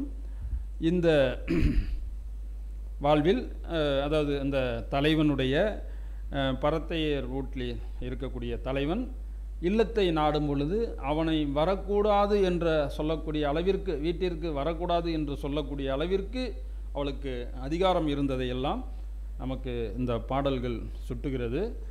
இந்த தலைவன் தலைவிக்கு அடுத்தபடியாக தோழியினுடைய பங்களிப்பு என்பது ஒரு முக்கியத்துவம் உடையதாக இருக்கிறது. தலைவினுடைய நெருங்கி பழகக்கூடியவளாக இருந்தால் அவளுடைய அந்த இன்பவியல் வாழ்வியலும் துன்பவியல் வாழ்விலும் அவளுடைய நெருக்கமாக இருந்தவள். அவள் எங்கு சென்றாலும், குறிப்பாக சொன்னால் குறிஞ்சி நிலத்தில் திணைப்பணத்தில் கிளி ஓட்டுதல் போன்ற செயல்பாடுகளிலும் அல்லது புனல் விளையாடக்கூடிய இடத்திற்கு சென்றாலும் அவள் உடனேயே சென்றவள். குறிப்பாக தலைவனுடைய காதல் வாழ்க்கையில் தொடக்கம் முதல் இறுதி வரை எல்லாவற்றிலும் இவருடைய பங்களிப்பு என்பது இருக்கும். அதனால் இந்த தோழியை வந்து அண்ணா என்று சொல்லு கூட, அண்ணா என்று, அன்னை என்று, அன்னைனா விழித்து சொல்லுதல் என்று அழைக்கும் வழக்கம் கூட தலைவிக்கு உரிமை, அந்த அளவுக்கு கூட அவள் உரிமை எடுத்துக்கொண்டாள். அன்னை என்று சொல்வது வந்து தாய்க்கு நிகரானவள் என்று சொல்லக்கூடிய அளவில் கூட அவள் இருந்திருக்கிறாள். அதுபோன்று தன்னுடைய காதல் அகவாழ்வினுடைய தன்னுடைய தலைவனை பற்றி நான் இன்னாரை காதல் செய்கிறேன் என்று சொல்லக்கூடிய அளவிற்கு தோழி அவளுடைய வாழ்வில் இருந்திருக்கிறாள், தலைவியினுடைய வாழ்வில் இருந்திருக்கிறாள். அதுபோன்று தலைவன் தலைவி, அதாவது தலைவனுடன் பிரிந்து இருக்கக்கூடிய காலத்தில் அவளுக்கு ஆறுதல் சொல்லக்கூடிய இடத்திலும் இந்த தலைவி இருந்திருக்கிறாள். குறிப்பாக ஒரு பாடலில் உன்னை விட்டு சென்ற தலைவர் உன் மீது விருப்பமுடையவர், அவர் கண்டிப்பாக உன்னை வந்து பார்க்க வருவார் என்ற இடத்தில், அதாவது குறுந்தொகை 37ஆம் பாடலில் நசை பெரிது உடையர் நல்களும் நல்குவர் என்று அந்த தலைவன் வந்து உன்னை பார்ப்பான் என்று தலைவியிடம் கூறுவதாக அந்த தொடர் நமக்கு எடுத்து காட்டுகிறது. பொருள் ஈட்டுதல் முதலான காரணத்தால் பிரிந்த தலைவன் மீண்டும் தலைவியை சந்திக்கும் பொழுது அந்த வாயிலில், அதாவது வாயில் என்பது தலைவியை சந்திக்கக்கூடிய, அதாவது தலைவியை சந்திக்கக்கூடிய ஒரு இடமாக அமைவது, அதற்கு இவள் ஒரு வாயிலாகவும் இருந்திருக்கிறாள். அதுபோன்று நான் சொன்னது போல தலைவி பரத்தையர் வீட்டுக்கு சென்று திரும்பி வரும் பொழுது தோழியால் மறுக்கக்கூடிய, வாயில் மறுக்கக்கூடியவளாகவும் இந்த தோழி இருந்திருக்கிறாள். தலைவன் திருமணம் செய்யாமல் நீட்டிக்கின்ற காலத்தில் தலைவியை நீங்கள் செய்து கொள்ளுமாறு தலைவனிடம் அறிவுறுத்துவதாகவும் நாம் பார்க்க முடிகிறது. குறிப்பாக இந்த தலைவன் தலைவி வாழ்க்கையில் தோழியின் பங்களிப்பு என்பது ஒரு குறிப்பாக அந்த தலைவனுடைய அவளுக்கு எந்த துன்பமும் வரக்கூடாது என்பதற்காக முழு அளவில் அவளுக்கு உறுதுணையாக இருப்பதை நமக்கு இந்த குறுந்தொகை பாடல்கள் வழியாக நமக்கு புரிந்து கொள்ள முடிகிறது. அடுத்ததாக அவளுடைய இந்த நற்றாய், அவளுடைய தாயாக விளங்கக்கூடியவள், தலைவனுடைய தொடக்க நாள் முதல் இறுதி நாள் வரை அவளை வளர்ப்பதிலும் அவளுடைய வாழ்க்கையிலுடைய செயல்பாடுகளிலும் இவளுடைய பங்களிப்பு என்பது முக்கியத்துவமாக இருக்கும். குறிப்பாக அவளுடைய அந்த மடந்தை பருவம் என்றெல்லாம் சொல்வார்கள். அந்த பருவத்தில் அவர் பழகக்கூடியதற்கெல்லாம் தலைவனோடு பழகக்கூடியதற்கெல்லாம் ஐயப்படுவளாகவும் அதற்கு அவள் சினம் கொள்ளக்கூடியவளாகவும் இருப்பதையெல்லாம் புரிந்து கொள்ள முடியும். அதுபோன்று இந்த நான் சொன்னது போல் இந்த காம நோயினால் அவள் உடல் வேறுபட்டு இருக்கும் பொழுது அவளுக்கு ஏதோ நோய் வந்துவிட்டது என்றெல்லாம் கூறுகின்ற வேளையில் அவளுக்கு ஏதேனும் ஏதோ அணங்கு என்று சொல்வார்கள், இல்லது ஏதோ நோய் வந்திருக்கிறது என்று தெரிந்து கொள்வதற்காக வேலன் கட்டிவீச்சி போன்றவர்களெல்லாம் அழைத்து, அவர்களிடம் வேலனை அழைத்து வெறியாட்டு நிகழ்த்துவாள். அதுபோன்று கட்டுவீச்சியை அழைத்து அகவன் மகள் என்று குறுந்தொகையில் பாடல் வரும். அவர்களை அழைத்து குறி கேட்பது எல்லாம் இருக்கும். உண்மையாக பார்த்தால் அவளுக்கு தலைவனால் வந்த நோயாக இருக்கும். பெரும்பாலும் இந்த வேலன் வெறியாட்டு எல்லாம் குறிஞ்சி நிலத்தில் தான் நடைபெறும். வேலன் என்று சொன்னால் வேல் வைத்திருப்பவன் முருகன். அந்த வேலை வைத்து பூசாரியாக, அந்த வேலனுக்கு, அதாவது முருகனுக்கு பூசாரியாக விளங்கக்கூடியவன் தான் இந்த வேலன். அவன் முருக பெருமானை வழிபட்டு, இவளுக்கு முருகப்பெருமான் தான் அணங்கி இருக்கிறான் என்று சொல்லுவாள். ஆனால் உண்மையில் அது அல்ல. அவள் தலைவனால் அந்நோய்க்கு ஆட்பட்டு இருப்பாள். அப்படி சொல்வதையும் தலைவி நம்புவாள். ஒரு இடத்தில் இந்த அகவன் மகளே என்ற அந்த கட்டுவீச்சி குறி கேட்பதும் கேட்கும். இந்த கட்டுவீச்சி குறி கேட்பதை அந்த குன்றநாடன் கேட்குமாறு பாட சொன்னாலாம் தலைவி. அவன் கேட்டாவது இங்கே வரட்டும் என்று அவள் உருக்கமாக சொல்லக்கூடிய அந்த பாடல், அகவன் மகளே மணவு கோப்பண்ண நெல் நெடும் கூந்தல். அவளுடைய அந்த கூந்தலை பற்றி, அந்த அகவன் மகளுடைய கூந்தலை பற்றி சொல்வது. அகவன் மகளே பாடுக பாட்டை, உன்னுடைய பாட்டை நீ பாடு, இன்னும் பாடுக பாட்டை, இன்னும் பாடு.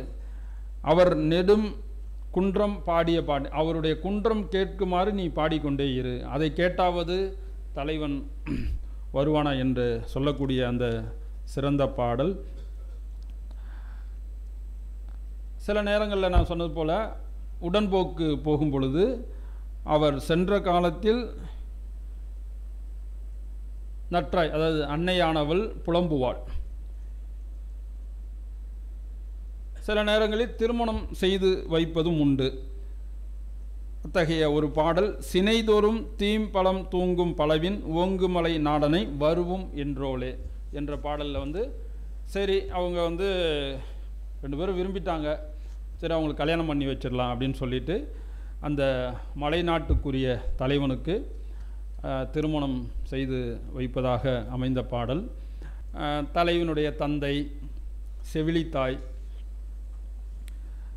பாங்கன், பாணன், விரலியர் போன்றவரெல்லாம் தலைவினுடைய பங்களிப்பில் நாம் இருப்பதை காண முடியும். இவ்வாறு தலைவன் தலைவி இவர்களுக்கிடையே எவ்வித இடையூறும் இல்லாமல் இருப்பதற்கு அகநூல்கள் நமக்கு எடுத்து காட்டுகின்றன. அந்த அகநூல்களின் வழியாக அகத்திலே புறத்தை காண்பதும் புறத்திலே அகத்தை காண்பதும் அது ஒன்றோடு ஒன்று இணைந்து இந்த சமூகத்தில் அறத்தை வலியுறுத்துவதையும் நாம் சங்க இலக்கிய பாடல் வழியாக அறிந்து கொள்ள முடிகிறது. இத்தகைய இந்த வாய்ப்பு நல்கிய நூலகத்தாருக்கும் இதுவரை என்னுடைய உரையை கேட்டு அமர்ந்திருந்த சான்றோர் அனைவருக்கும் என் நன்றியை தெரிவித்துக் கொள்கின்றேன். நன்றி, வணக்கம்.